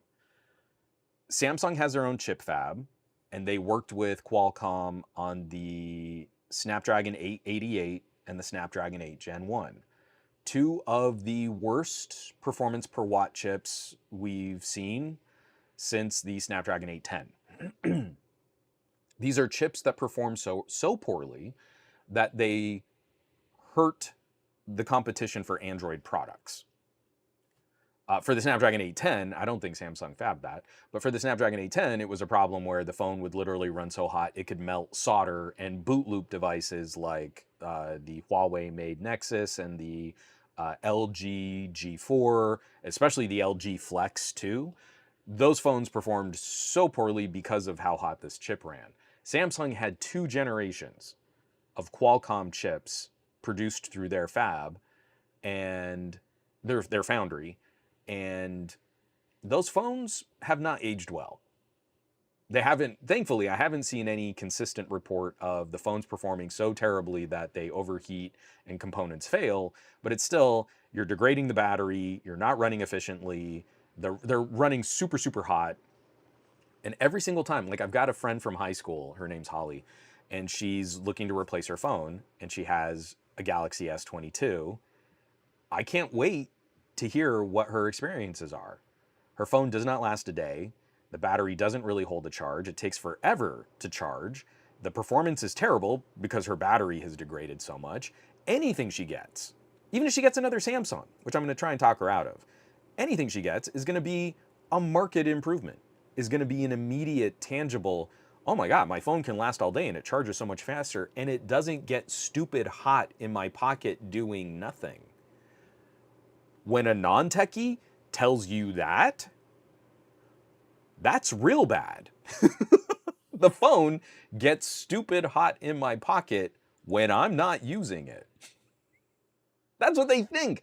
For 2 years, that's the experience we sold consumers. And that was mostly Samsung's fault. We've seen terrible performance per watt competition from Samsung on Tensor chips, powering the Pixels. Their radios are not as efficient as MediaTek, which I don't think is as efficient as Qualcomm, but is a marked step up over Samsung radios. Like, point for point for point, Samsung has not been getting it done. So this is also politically an issue, because when we look at Samsung losing the potential of another contract with Qualcomm, that means there is no one buying Samsung at the high end. No one is looking to Samsung's foundry for premier, expensive, high margin, those really tasty bits. Like, they don't make up most of your portfolio. That's like 10% of the Android products being sold. They're like in that ultra tier of pricing, but man, there's some tasty margins when you can start selling a phone over $1,000 US. But because Samsung has no customers, it doesn't look like we're going to finish the fab that they were going to build in Texas. This is coming by way of Tom's Hardware, written up by, I don't know how to pronounce this, Jowi, Jowi Morales. Samsung delays $44 billion Texas chip fab. Sources say completion halted because, quote, there are no customers.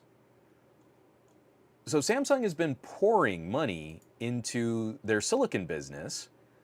I like to point out the timeline where Samsung's chairman was in prison for bribing officials and manipulating stock prices. And it seems shortly after Samsung promised like $100 billion over 5 years to the South Korean economy, that suddenly the case against the chairman was thrown out and he was allowed out of prison. I'm sure that's just a funky coincidence in timing.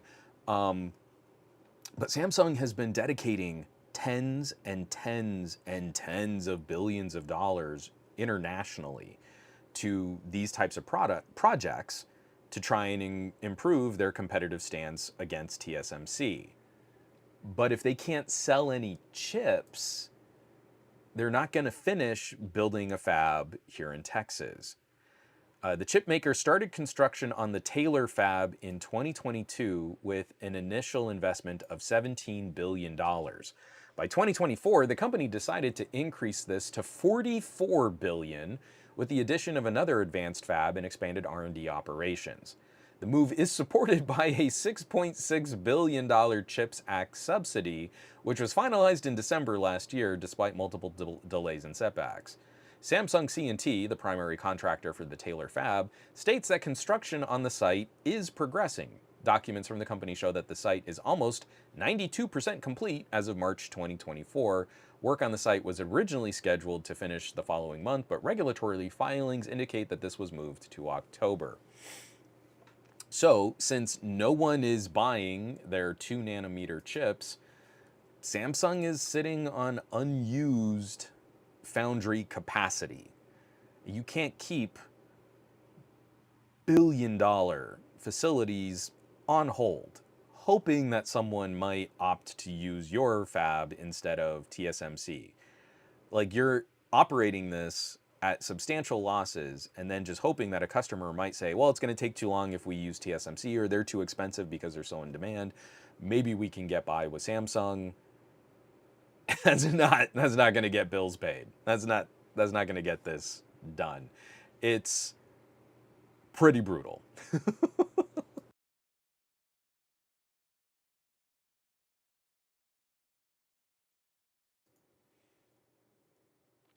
Let me go through some of these comments here. Oh, AJ Blue and Pup on Tech are talking about. We didn't really dig too deep into this. Again, it was like we talked about it a little last week and then some 2 weeks ago. But how Google is moving around development for Android and how certain things are kind of being moved in-house, and then AOSP is getting kind of a delay, and what that means for other developers who want to make custom ROMs. Good conversation going. I'm not going to stop to comment on that just yet. From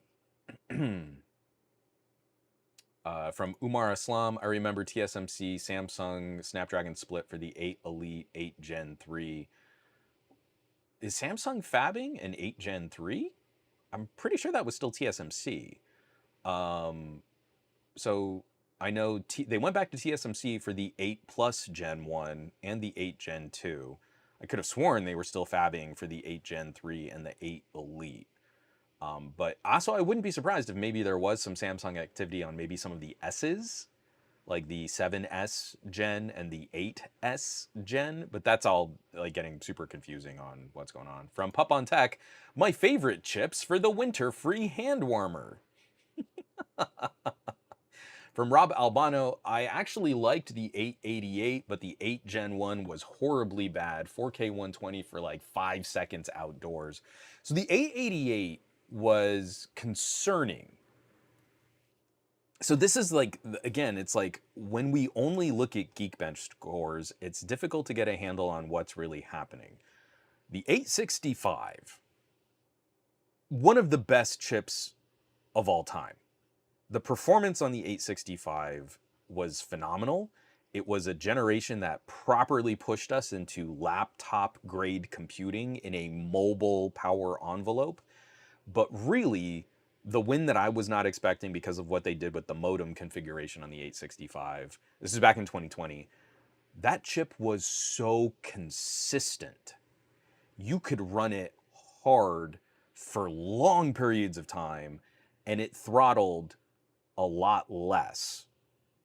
The 888 struck a different kind of balance. The 888 was capable of shorter runs of significantly higher performance, but you did encounter more throttling over longer tasks. So something like gaming. If you're like me, I have a Steam Deck because I like to play a couple like, little roguelite missions, maps, maybe 15, 20 minutes. That's all I'll get in a single sit down gaming experience.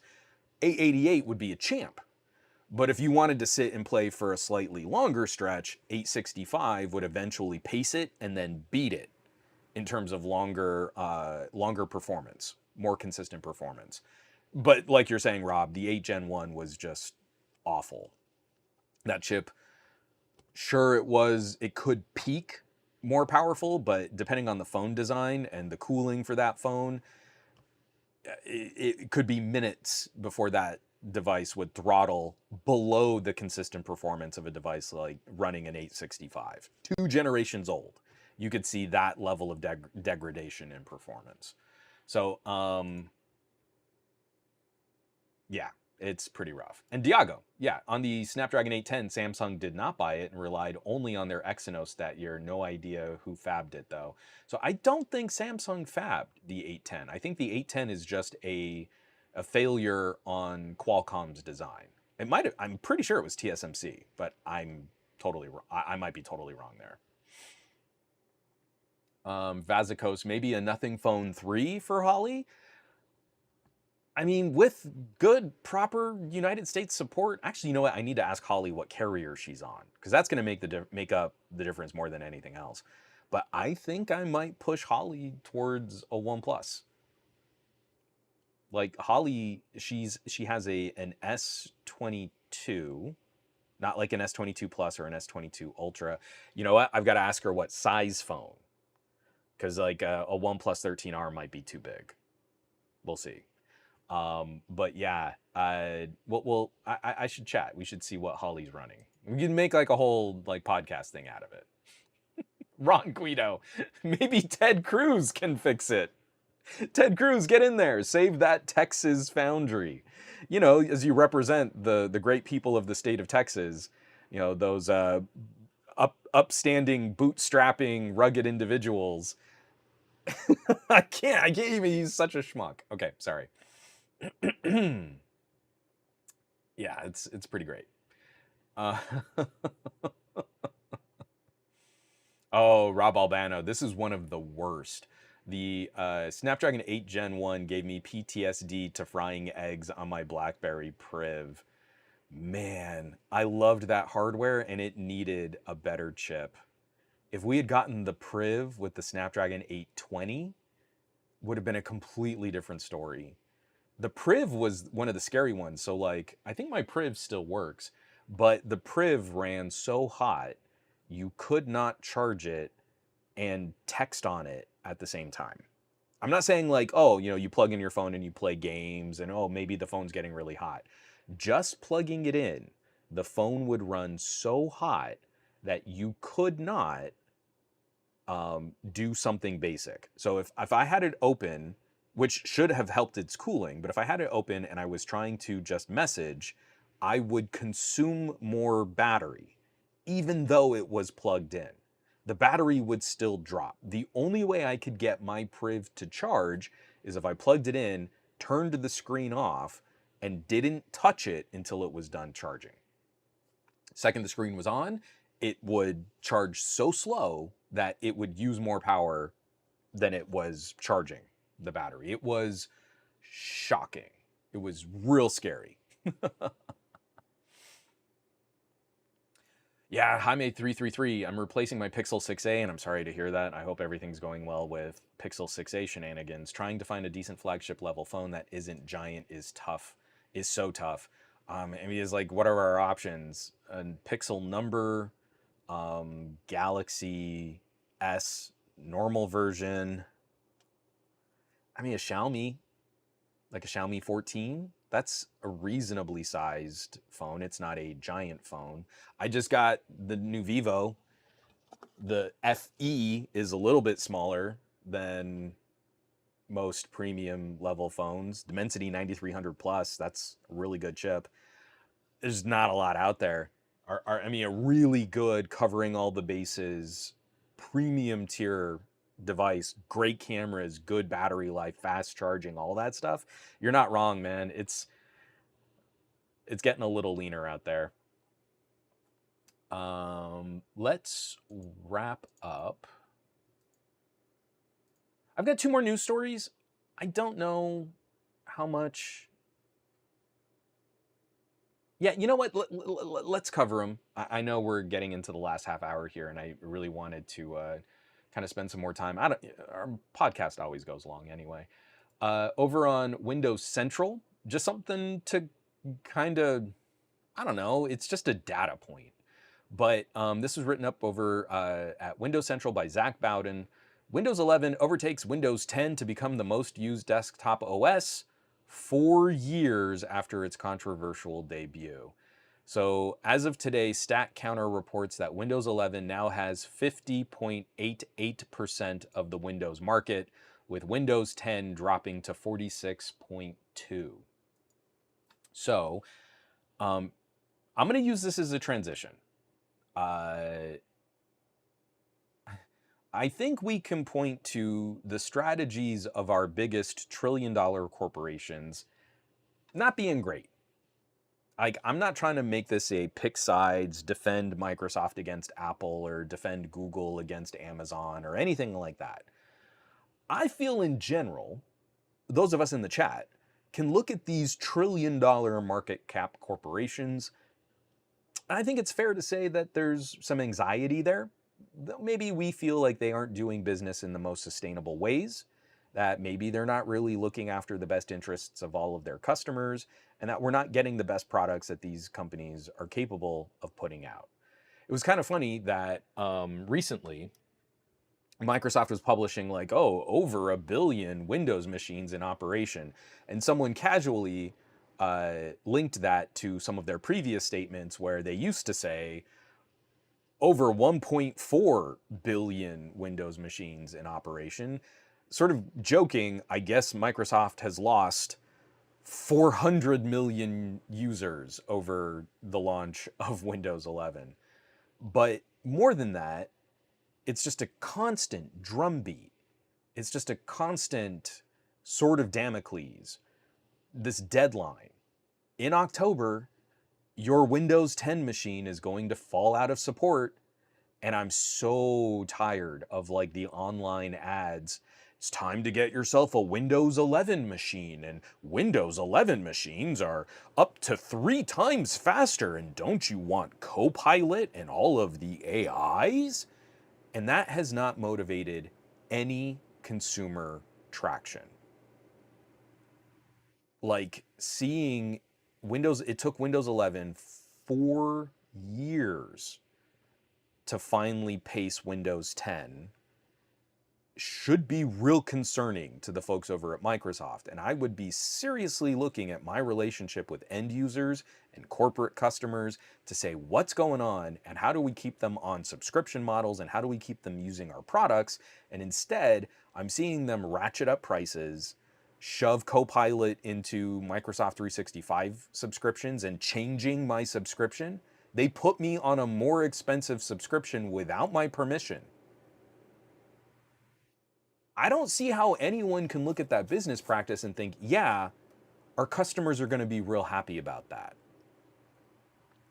And how they're not looking at how every time they try to squeeze more blood from these stones, other countries around the world are saying, well, you know what?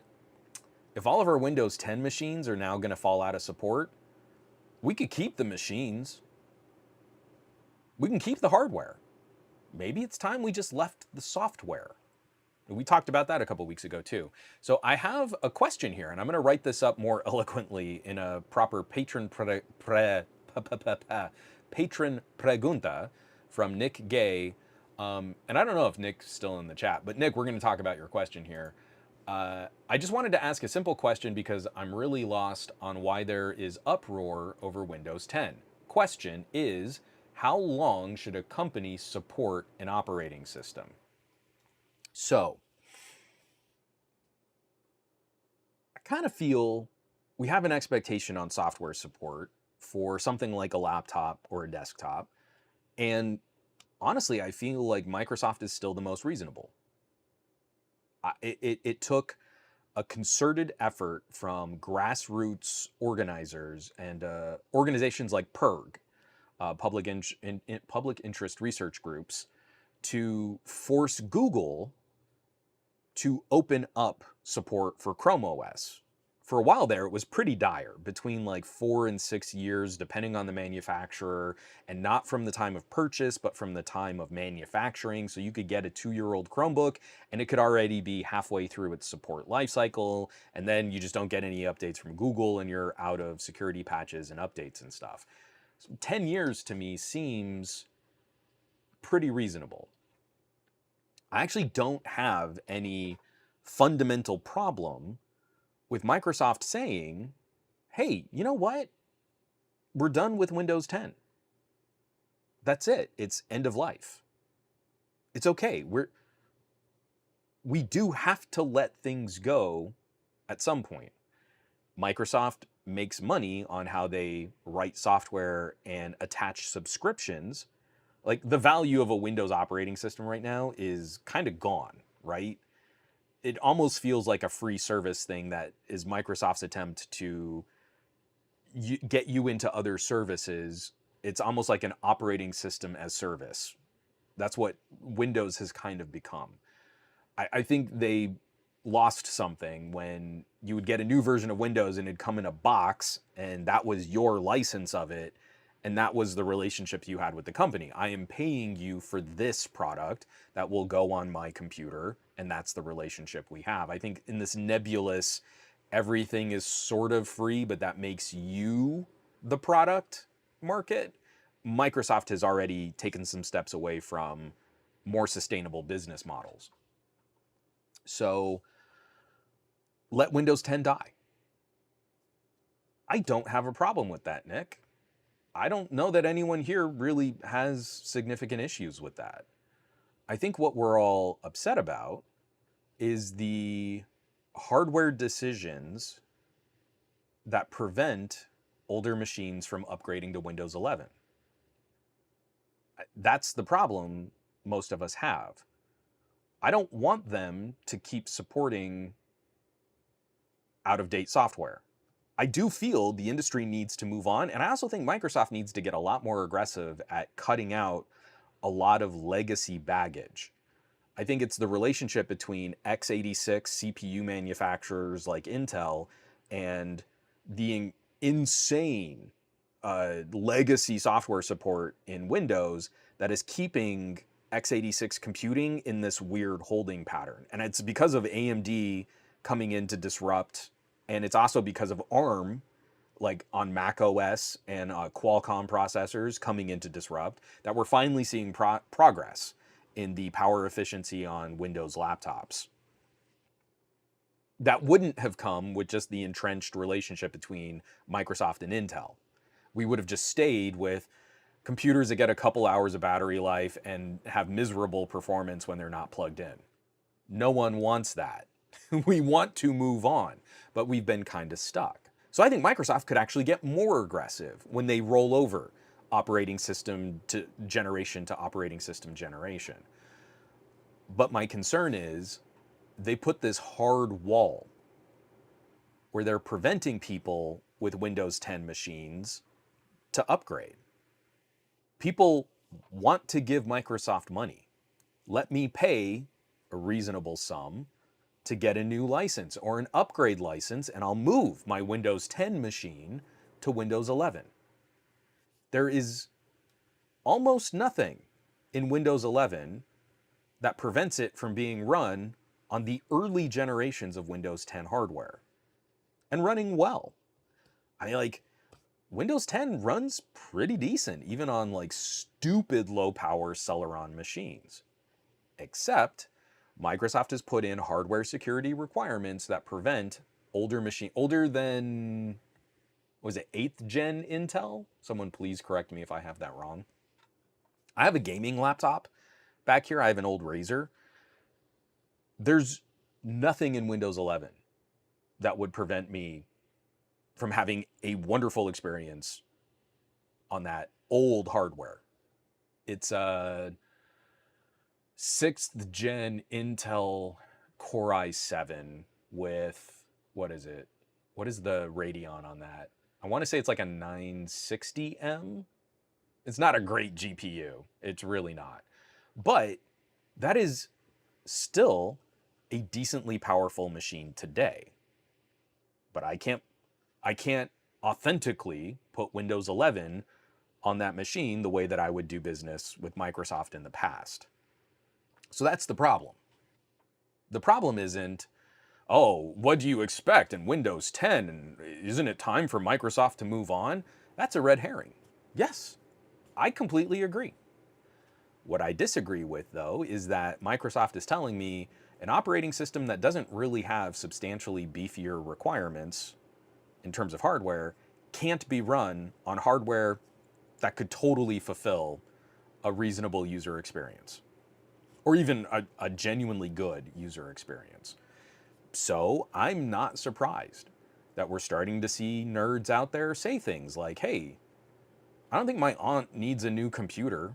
A new Windows 11 computer isn't going to do anything different for her. Her hardware still works beautifully to this day. But to make sure that she's still up to speed, we're going to try and see if she can switch over to Linux, Ubuntu, or Mint, or any of these other distros that can kind of make the transition from Windows to Linux easier. My daughter's school laptop is not Chrome OS. She's not using an iPad or a MacBook.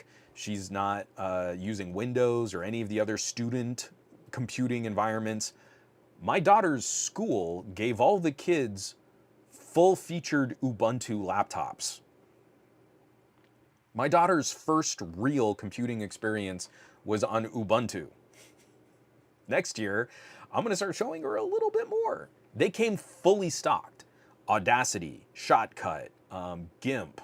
I'm missing. What was the Blender? Kids were messing around. Third graders were messing around with laptops that had Blender pre-installed and editing videos in Shotcut and recording stuff. Like, she did this one where it was like a radio interview style thing with one of her friends in Audacity, just on the mics built into the laptop. It sounds like garbage, but she just did it. And she started showing other kids, like, hey, if you go to this like weird square with all the dots in it and you push that, and then there's this other panel you can swipe, there are all these other programs installed on our laptops that the teachers don't know about. I told you this before. The district could see everything that she did through the main portals. So the student accounts are still Google accounts. They're still Chrome. The teachers were treating these Ubuntu laptops like the old Chromebooks they used to use. So everything in Google Docs, the teachers could immediately pull up on every student. So if a student started writing a whole bunch of documents, the teachers could say, hey, what's going on there? Let's see what they're doing. My daughter figured out that if she wrote her short stories in LibreOffice, the teachers couldn't see that. They couldn't just immediately get notified as to what was going on in the Google account.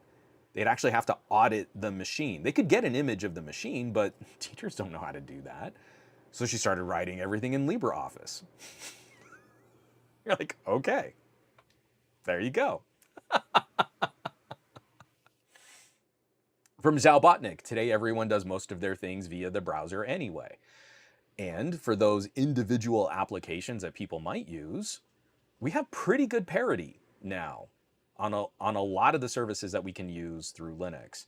Still a lot of teething pains and drivers can be an issue. I tried flipping a laptop over to Ubuntu so I could give it to Lex, and everything worked beautifully except there's a weird keyboard driver that I need in Windows that there is no equivalent in Linux.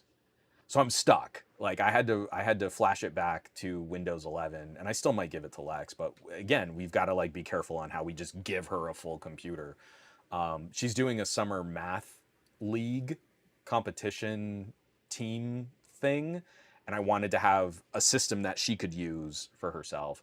It's either going to be that, or I might try and outfit a mini PC that I know will work better if I just flip it over to Ubuntu, because she's familiar with Ubuntu. But that's what I mean, is like, Microsoft can't be surprised when nerds start looking at what the costs of tariff pricing on computing components and electronics and laptops and desktops. Do I want to buy my grandmother another expensive computer she does not need? She doesn't need anything in Windows 11. Her current computer should totally be able to run Windows 11 reasonably well. I guess Nana is gonna start looking at Ubuntu. I guess that's what's gonna happen, right? So that Nick is a long and rambling examination of your question.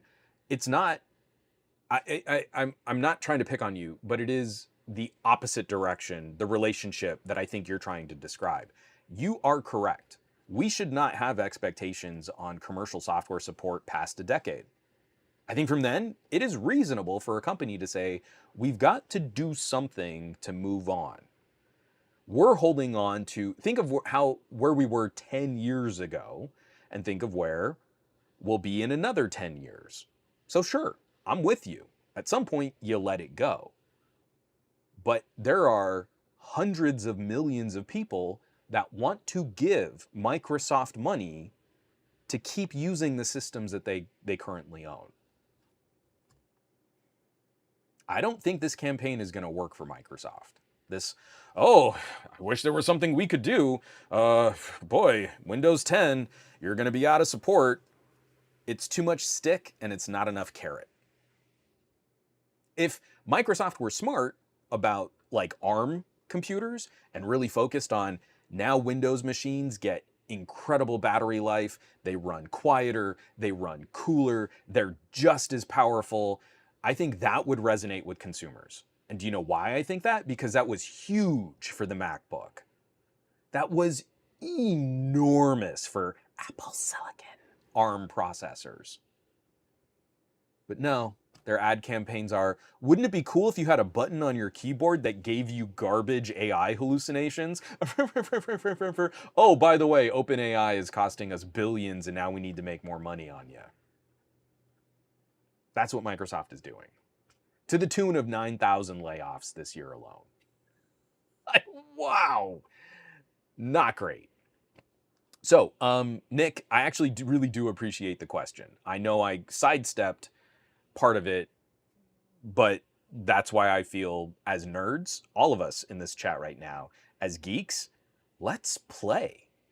Do you know how fun Mint is? You know how cool it is that you can dig into Ubuntu? Go get yourself an AMD APU mini PC, get something with a Radeon 780M, and put SteamOS on it. And it's like you've got a Steam Deck for your living room TV that's more powerful than a Steam Deck. Is running kind of neck and neck with some of those other handheld consoles. But it can run full bore, full speed, because it's in a little mini PC enclosure and you don't have to care about battery life. Let me tell you how fun that is. That's real fun.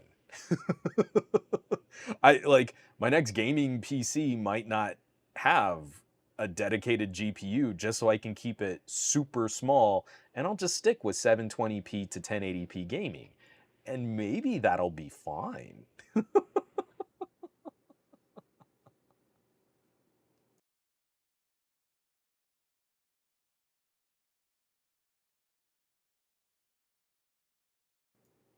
JGJ is asking, was the laptop with OS keyboard compatibility in HP? No, it wasn't. Actually, I kind of feel like HP and Dell do a better job of, or I should say, just because there are more of those systems. My experiences, personally, very limited. When I was doing corporate sales and we would look at bespoke Linux solutions for government work, HP and Dell tended to be, HP, Dell, and Lenovo tended to be some of the best options where you could look at an Ubuntu, a Linux solution for a corporation, and that you wouldn't have to have like different hardware SKUs just to facilitate different operating systems. The computer I was trying was that inexpensive Ace Magic. It's got the AMD 5700U, and I wanted it to be kind of a surprise for Lex because her school laptop was a Celeron. And I was gonna like, hey kiddo, this is a cheap laptop. It's not built as ruggedly as your school laptop, but it's more powerful. Watch what happens when we open up this app. Look at what happens when you launch this program. It was gonna be a seismic shift in how much compute power she had, but there is something funky about that Ace Magic keyboard that Linux, wow, does not like. And so there's no solution that I can find. It was one of those things where you'd push a key and then 10 seconds later, the key press would pop up and then repeat until you pushed another key. And then there'd be like a 10-second lag and then it would just keep repeating again. There is no solution that I can find. If someone has a solution for the Ace Magic AX16 with the AMD chip in it to install Linux. Send me a link because I'm not. I haven't been able to find anything that can do that. Oh, Nick, I'm behind on the chat. I really wanted to be in this conversation. Well, hopefully, Nick, you at least got the gist of what it was that I was trying to talk about because I really appreciated the question. I do want to fire off this one last story here. Oh, and Nick, I am going to try and write that up, so it's not just me rambling about my daughter's school laptop. Just a more concise, cut down idea of answering your question there, because I think it's a really critical, I think it's a really important question. I did want to also point this one out too. As we look at future updates, I think this is something we really want to see in future Android updates. But it's a little trickier than just operating system. So this is written up by Mishal. Mishal's a real one. We like Mishal. He's nerdcore to the max, and we like that. Over on Android Authority, Android 16 can warn you that you might be connected to a fake cell tower. I forget, these are called stingrays, where people or governments and police departments can set up sort of a mobile cell phone network that then your phone connects to, thinking it's a real cell phone tower, and then they can kind of go through all of the information that you put through your phone. And there are ways that we can kind of minimize some of the impact, how we connect to networks. You can tell your phone only connect to 3G or omit 2G. We can kind of secure your device a little bit, but now hopefully in Android 16, in a future update for Android 16, we might get the ability to better safeguard what our phone sees. What's gonna be frustrating, it's not just gonna be Android 16. To have this capability where Android can see the information from the cell phone modem and determine what am I connected to, is this safe, is also going to require radio firmware updates. So unfortunately, from phones sold in like 2023 to today, we might not see that kind of hardware support. That might not happen because it's got to be the manufacturer of the phone going to MediaTek, to Samsung, to Qualcomm, saying, hey, we need this kind of support. I think all three of those component manufacturers are going to ask for licensing and ask for support costs, and they probably have a complicated relationship in how all of those components are serviced. Then they have to get this software working from Google so that Android 16 knows how to talk to their modem. And then that has to get pushed out through an OTA. And if we're already like 2 or 3 years into that device's life cycle, I don't know that it's likely we're going to see this specific kind of security update broadly applied just to all of Android. But moving forward, this type of radio firmware can be included at launch. So phones may be sold in the second half of 2025, but more likely, moving forward, phones sold in 2026 should be able to see more intelligently what kind of network they're connected to and whether or not that's going to be a security risk. But this is another one of those opportunities. Like when you go into your phone and you look at your radio management settings, you can help your family and friends. I think Samsung deserves credit. I think they were one of the first that allowed you to do things like just disable the unsecure 2G networks. Yeah, I'm not using them. They're not even fallback for phone calls anymore. Just get rid of them. Just axe it. Just cut it. And that could help prevent some of the potential vectors for this type of security encroachment on personal devices. Moving forward, I think this should all get a lot easier. It's just unfortunate we're going to be in this window right now where I think it's going to be really unclear what devices get this kind of support. I would assume Pixel will be the first. Whether or not Google decides to make a lot of noise about that. There was another story that I'm not going to spend any time talking about. I'll leave it in the show notes. The folks over at Notebook Check took this. I thought this was pretty funny. Catalan cops link Google Pixel phones to organized crime.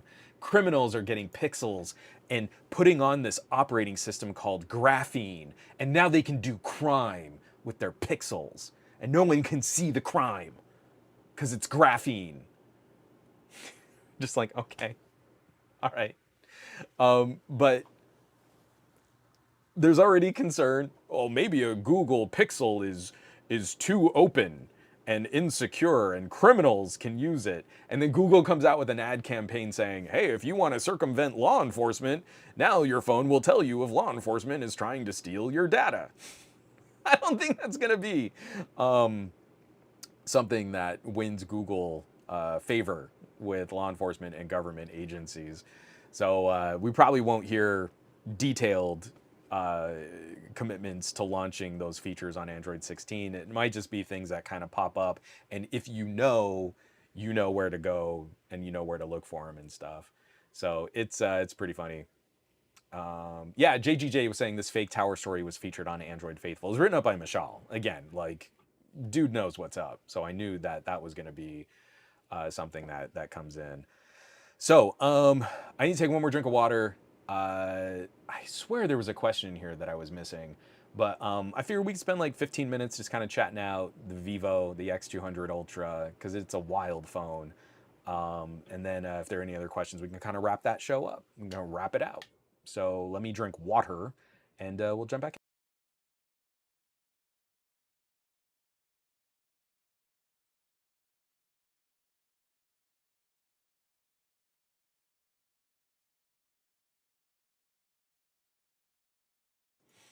Oh, from LGH. I had to relearn how to type quickly since Linux support for US ANSI is terrible.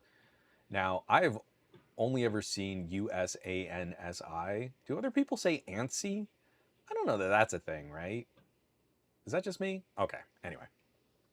From Control Alt Clay. Oh, you know what? This is fair, Clay. Let's go ahead and bring this up. I'm not going to spend a lot of time on this. What are people's thoughts on the Nothing Phone 3? Let me pull up the Nothing Phone 3. I made a joke last week talking about my predictions from the week before. No, I'm sorry. I made a joke last week talking about last week's podcast where I made predictions on what I thought the pricing might be or what the features might look like. And I was real wrong. This is so frustrating. I have put Nothing Phone 3 into search, and all of the past the AI results are articles. And I just want to go Nothing Phone 3 website. And now it's Tech Advisor and Techie and Mashable and GSM Arena and Android Authority. And I just want to go to the Nothing website. And that really pisses me off.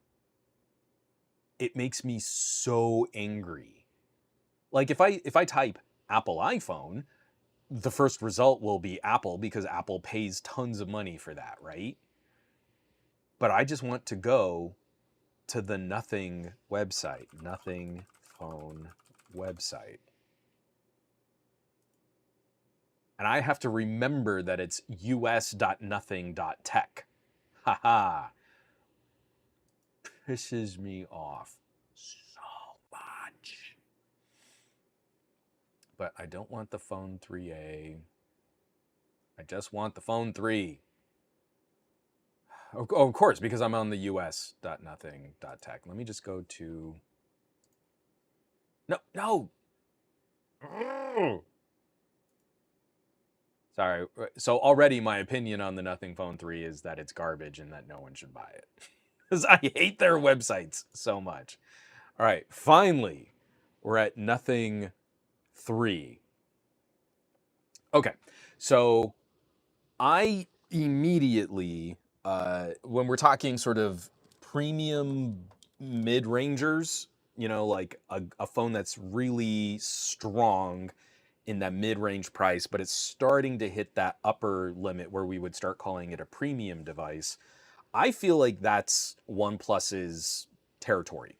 OnePlus is so good at delivering a mainstream premium level experience that undercuts Samsung, Google, and Apple.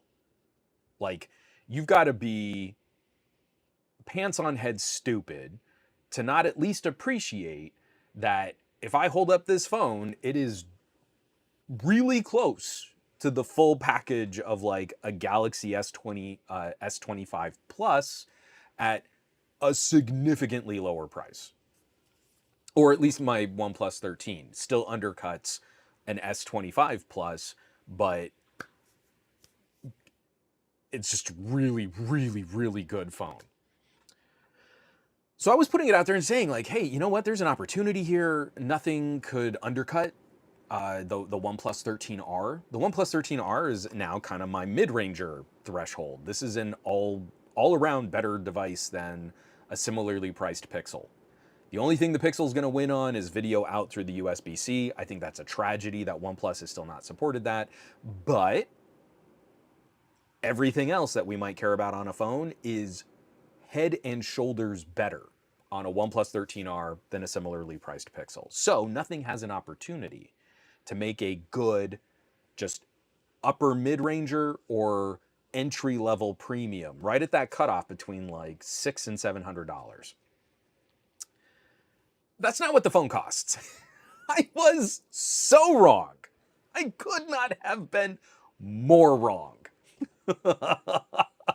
I was thinking like, okay, maybe like $599 doorbuster, normal price $699, then like maybe $749 for an upgraded storage version. That's kind of what was in my head, with the hope that maybe there was potential, like maybe nothing would come in and undercut the price of the OnePlus 13R.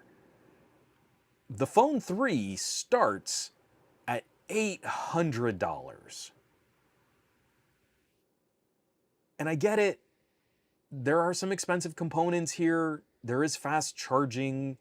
There is the Snapdragon 8S Gen 4. It's got that weird glyph ticker display on the back. Sure, there are parts and pieces on this phone that command a higher price tag. When I'm out and I'm doing stuff during my day, I cannot see how this is worth so much more than a OnePlus 13R. I just want to look it up right now. What is the price on the OnePlus 13R?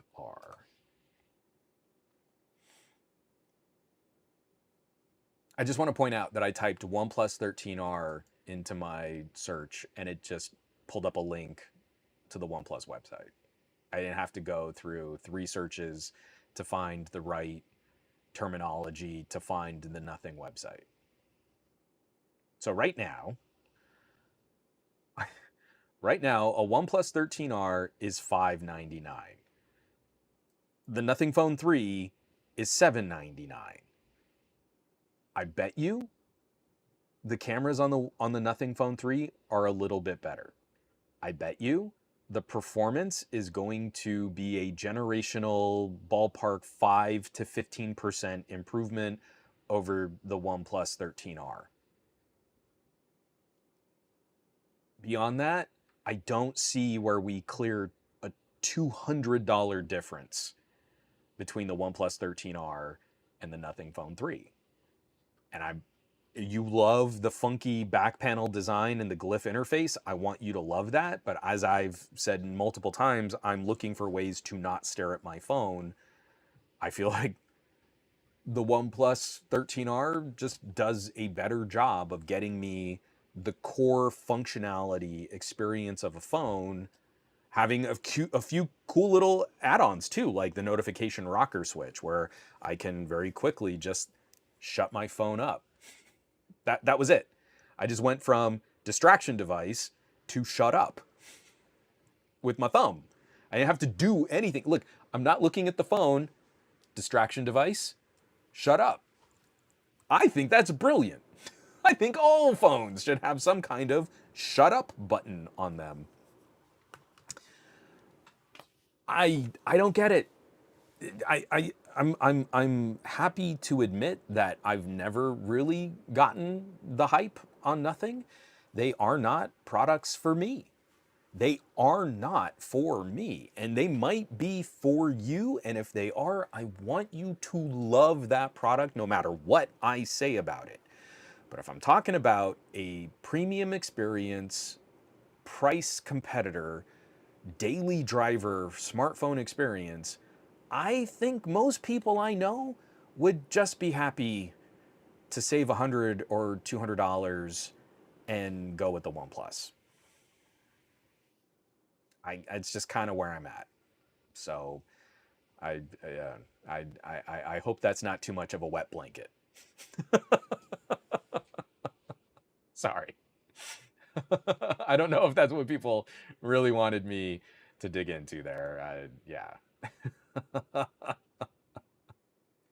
Diago, are you excited for the next Samsung Unpacked? No, I'm not. Okay, JGJ. I learned ANSI is ANSI. ANSI. Okay, I just wanted to make sure I did too. Because I've said a few acronyms out loud and then people are like, oh, it's not a word you say, it's just 4 letters. And then I'll say 4 letters and then someone else will be, I had someone argue with me, it's not ISO, it's ISO. Okay, but it's ISO. Like, sure. But that one, I just realized, like, I'm pretty sure it's ANSI, but genuinely don't know. From Serge, hi Juan from London. I pre-ordered the Nothing Phone 3 simply because of the design. Apart from the Google Pixel, Apple and Samsung are boring me. Totally appreciate it. Again, if design is the thing that's going to do it for you, go buy that phone. Go be happy. I'm the dork who looks for whatever kinds of case solutions and strategies make the most sense for what I'm working on. Like, for example, my Pixels don't really look like Pixels. They look like Peak Design devices because I get the Peak Design cases. My OnePlus 12 still has some external visual OnePlus cues, but I went with a case that better protected what's going on. Like, that's me, right? That's where I'm making these kinds of differences. I put my Xiaomi in a cage, so it doesn't even look like a phone anymore. It looks like a ridiculous camera thing, a mutant blob of metal and ports and holes and cold shoe mounts. So I'm not the guy who can say, I think this looks cool and that's why I'm gonna dig on it. But if that's what you want, I want you to have the best version that you can get of that. And I'll totally go with you. Like, I kind of feel you're right. Apple and Google and Samsung designs are super boring. But I also kind of hope that we see more manufacturers look at longevity. Like, it would be really nice if I didn't have to keep rebuying accessories for phones like every year. It would be cool if you could stick with one design for a couple of years and then case manufacturers would feel more comfortable making cases for other devices like my OnePluses and my Xiaomis and my Vivos. LGH. Well, that's the risk nothing took choosing that name because there's nothing there for me. PP Joker. Nothing Phone 3 thumbnails. What? I mean, Control Alt Clay, beauty is in the eye of the beholder, and sometimes different just needs to be different for its own sake. I don't think it's working for me, but I think a lot of people out there think this looks pretty cool. So there you go. Vazikos, you were right about the sensor size behind the telephoto lens. No half sensor for me. I'm not dancing because the product isn't what you wanted. I'm dancing because if you know, you know. And there was a pretty easy sort of prediction to make. We know what camera sensors are available. Nothing is advertising 50 megapixels across all 3 cameras. There are only a couple camera sensors that could fit that situation and not be more expensive and not contribute to higher costs. Like, we could guess. I mean, like, again, I just feel like it wasn't me just being random. It was like, no, I've got data. I think this is what's going to happen. And that's what happened. So yeah, I liked it. Aditya Anil. Also, why is it not PHON3? Aditya, come on. You just nailed it, man. They absolutely should have done phone 3. Phone? Nothing phone? Come on. Bradley saying OnePlus 13 is better than the Nothing Phone 3. Now, I'm willing to, like, again, compare and contrast. I've got the OnePlus 13 right here. And again, we can look at pricing and comparing point for point. But I still feel like there could be some reasons why someone would opt for the OnePlus 13 over the Nothing Phone 3. But if we're looking at that core daily driver experience, man, the OnePlus 13R is so tough to beat. It's really hard to say, yes, that's it. That's the winner. It is such an incredible price to performance on the OnePlus 13R.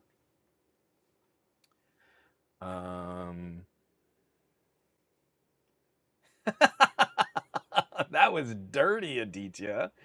Aditya Anil, renowned American tech reviewer, states foreign-made tech is not for him. But I'm gonna hold up this.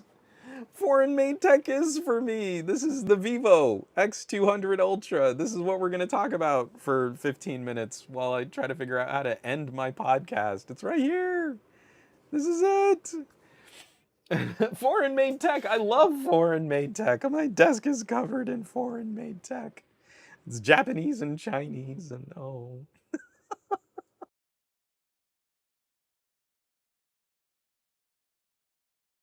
Yeah, and Simon says hypno. I mean, you definitely have me there.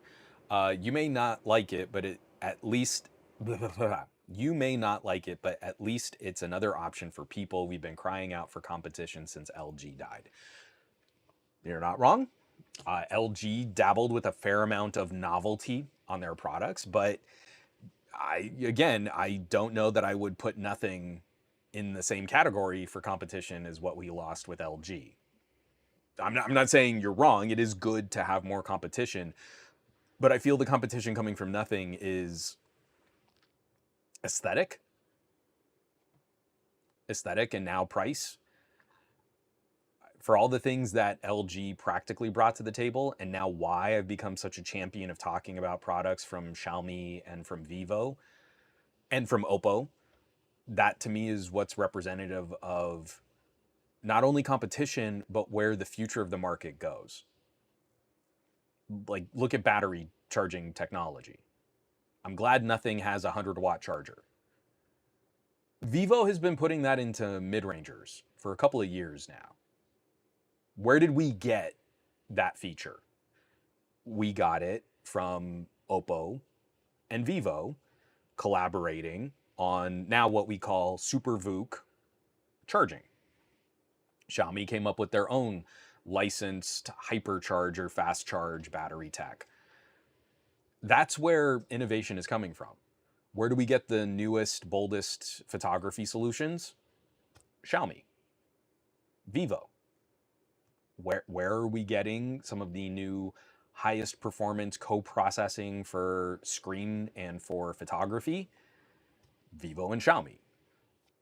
That again, it's what I appreciated about LG was sometimes their devices were aesthetically pleasing and sometimes their devices were ugly, but every single device came with something that significantly moved the market.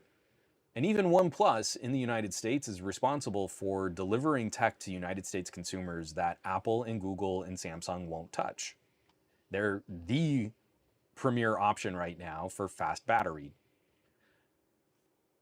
I'm sharing some experiences with my wife about the future of her gadgets, and she's getting her first experiences with real fast charging after using primarily Google, and it's kind of blowing her mind. Her phone right now is a Pixel 8.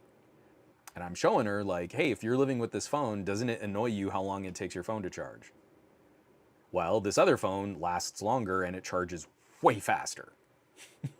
And she's like, when she lives with it, it's suddenly, it's like clarity. It's like saran wrap has been peeled off. It's like she can see, oh, This fundamentally changes how I support my phone. I babysit my phone less. I think about my phone less. It's there to support me. So anyway, I'm not trying to pick on you, Simon. I'm just saying I understand we want more options in the market, but if a company's main selling point is aesthetic, I'm going to be the nerd who isn't really impressed by that. That's never going to be me. I genuinely don't care if a phone is pretty. I like interesting design, I like pretty, but that doesn't that has to be the icing on the cake. The cake has to be moist and delicious and awesome and groundbreaking and innovative cake. Because let me tell you, when I pick up this right here, the Vivo X200 Ultra, and especially in the camera case for the Vivo X200 Ultra, man, this looks almost steampunk, funky Frankenstein. This, I don't think this looks pretty, but it looks mechanical in a way that I really appreciate for its practicality. It is delivering functionality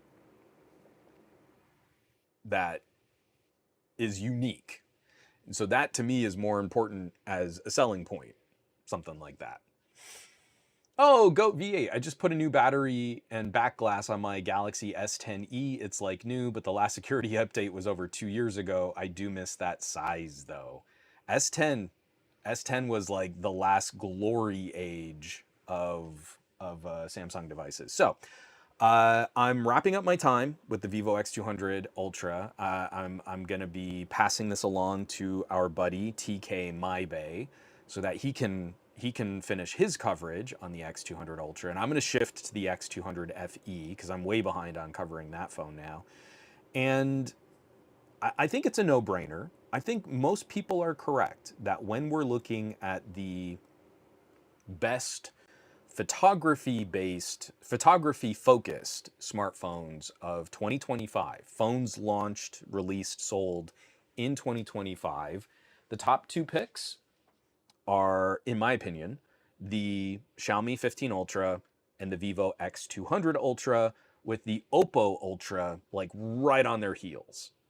It is very, very fine differences between those top players, why one product might edge out another, and it is definitely deep into personal preferences and sort of individual bias, why you might gravitate towards one over the other. I bet you know, this is something that we should do later in the year after TK gets to kind of wrap up his Vivo coverage, is I think we should do not like a challenge or a showdown, but at least just kind of like a face-to-face. I kind of feel the right fit for me is Xiaomi of these two phones. And something tells me that TK is going to prefer the Vivo over the Xiaomi for what he does, for how he works on projects. And I think that might be kind of a fun way to host that discussion, just point for point. Like, there isn't a right answer. These are incredible solutions where a mobile device that fits in your pocket can actively compete against the camera strategies we used to use with mirrorless cameras. There are fewer and fewer situations where I might really feel like I can't get my work done unless I take my mirrorless camera out with me. I can genuinely achieve similar competitive output on something that fits in my pocket and can do all of the editing and can do all of the rendering and do all of the uploading and tackle most of my social media and website maintenance directly from the camera that also captured my content. So it's really a special device. I feel like the thing that the biggest criticism, and this isn't, again, I'm not shocking anyone here, I'm not blowing anyone's mind. The biggest criticism I have for Vivo's strategy is I feel like this should get its own limited global release. I feel like Xiaomi has been able to move past this. The Xiaomi 13 comes out, the Xiaomi 13 Pro gets an international release, but the Ultra, well, that's only for China. And I'm so happy to see that they've moved those parts around so that the Ultras do get some kind of limited availability globally. What Vivo is doing here is really bold engineering. It's a really exciting addition to the smartphone landscape, and it's unique in its solutions. What this thing does, I mean, no other phone directly approaches what this thing does. And that's what makes me sad, is that it's so limited. The people that get to experience that, if you want to import a Chinese ROMmed phone, you can. But again, I'm not holding this up as like what I would say is a good daily driver solution, even for some of the enthusiasts out there. It's a significant amount of money to commit to a product where your ability to service it, maintenance it, repair it if it gets damaged, how it gets updates, what might happen with data being tracked on the device, all of those things kind of all weighed against a phone that you can buy, at like a carrier store here in the United States. Definitely some sizable concerns there.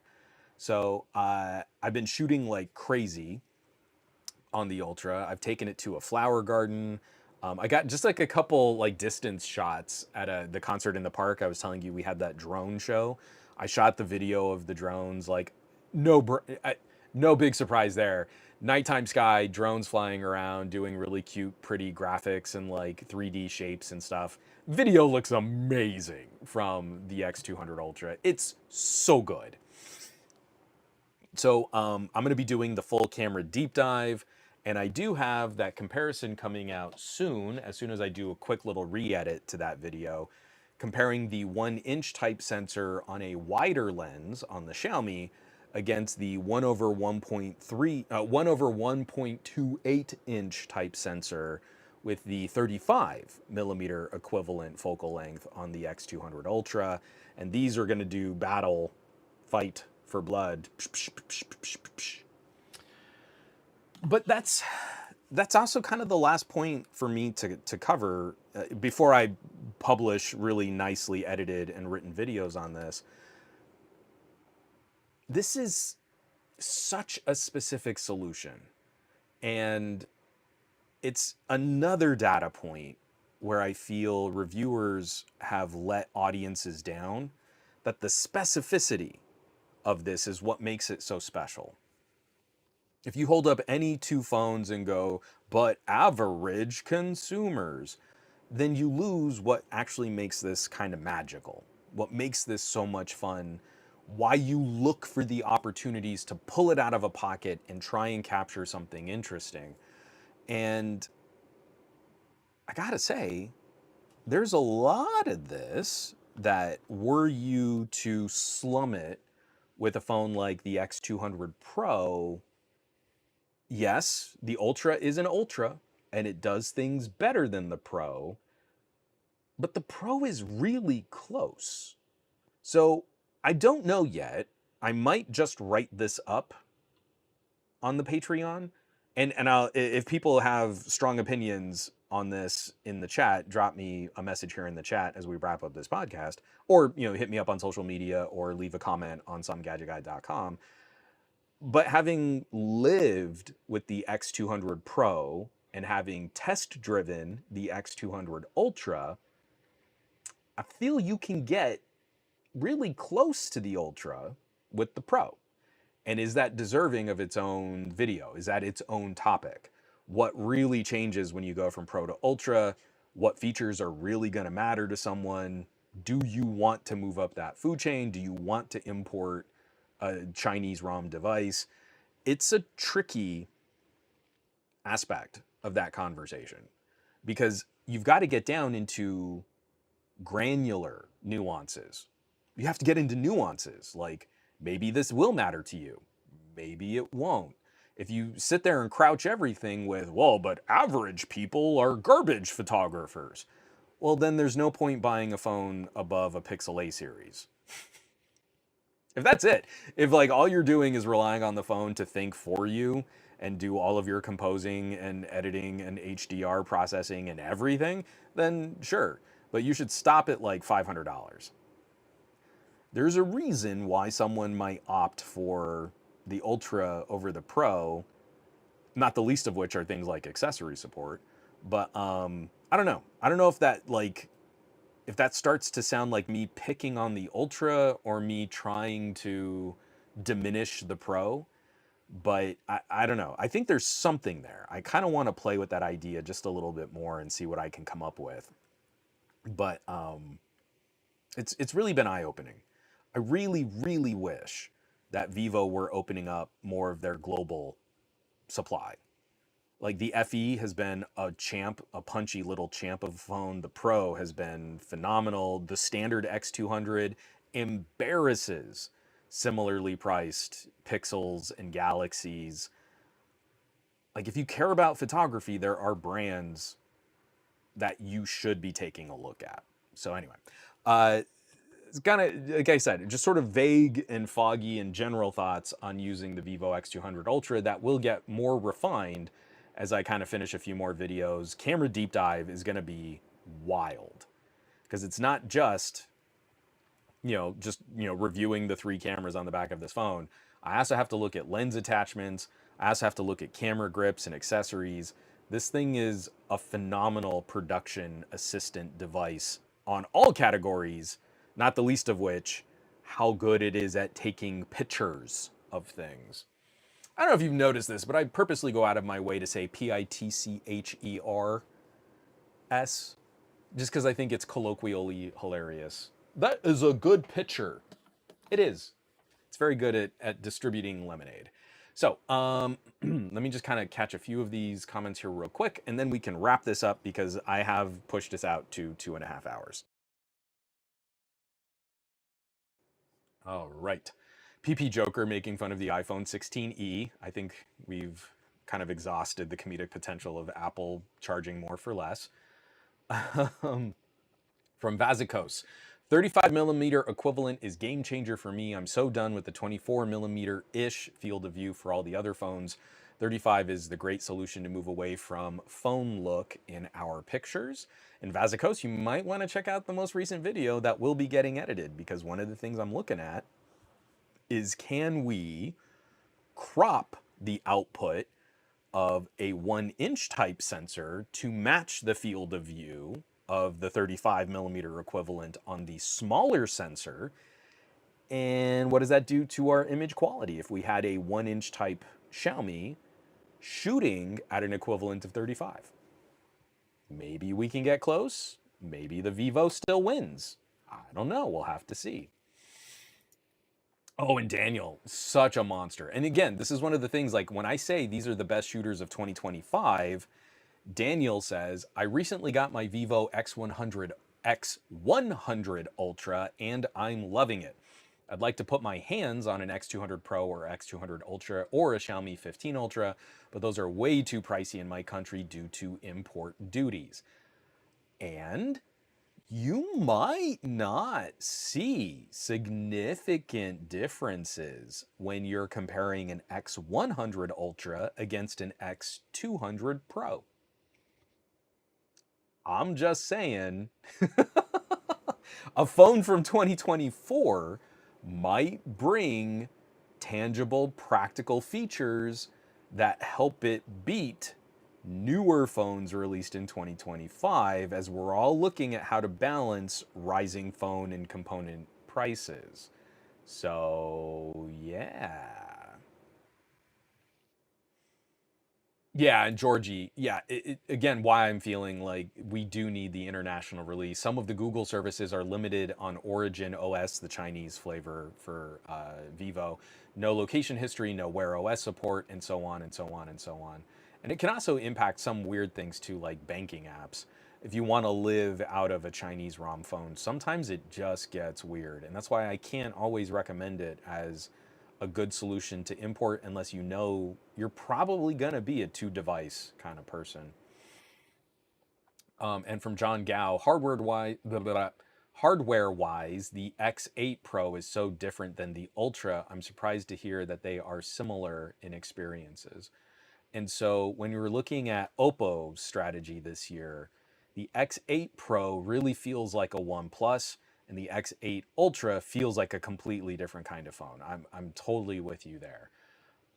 Excuse me.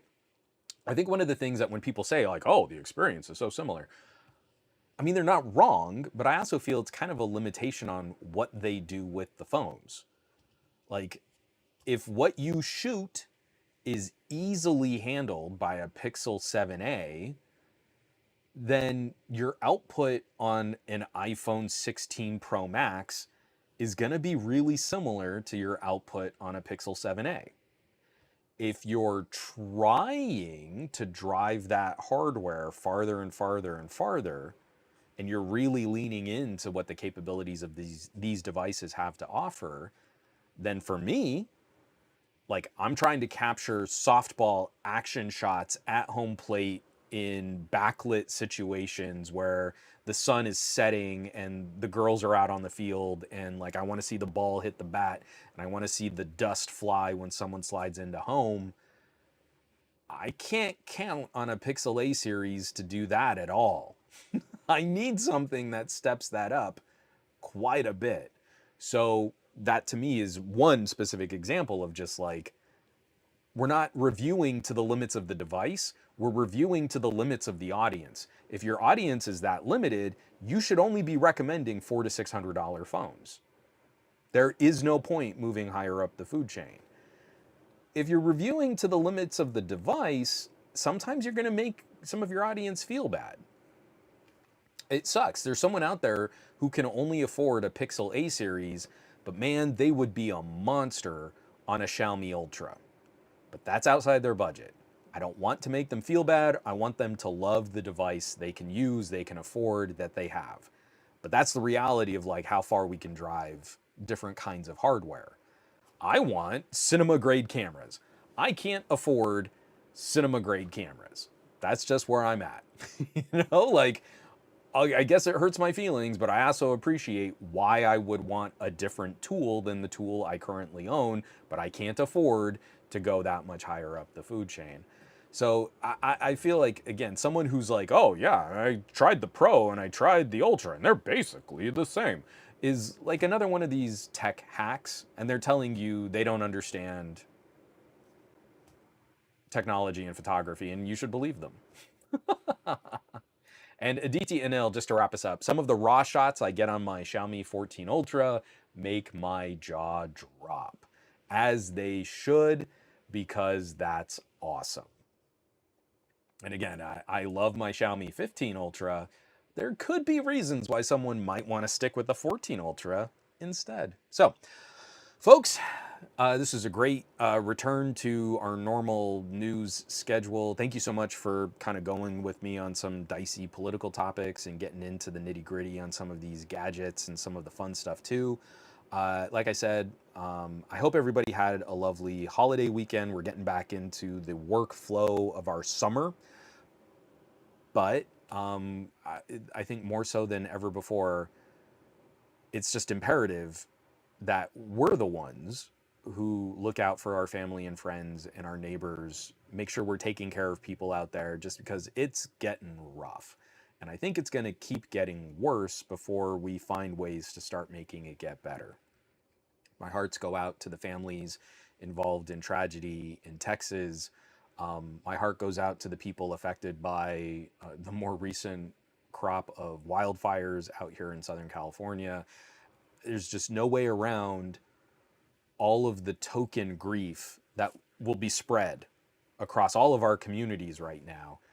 And it's more important than ever that we keep our heads on straight, keep our eyes on the prize. We look at what are the best ways to help more people effectively, and we get involved. It's the only way to it. If you're one of those people who doesn't like to hear tech in their politics and you still keep coming back to my channel, I get a lot of rage comments on my podcasts. I need you to know, you can sit it out. You can sit on the sidelines. You can not participate. But then other people make decisions for you. And you might like that and you might not. More often than not, I think people don't like it when their voice is not heard in something that matters to them.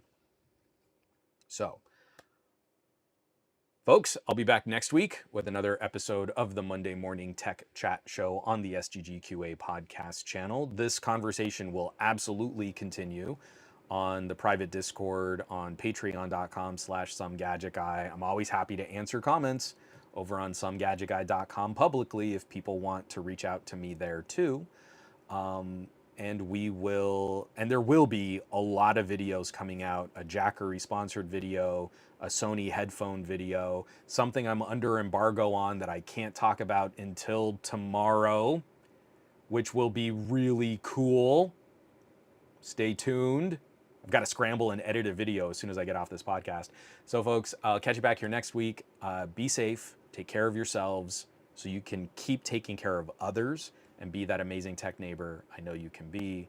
Stay safe, and I'll catch you all next week. I love you all. Be well.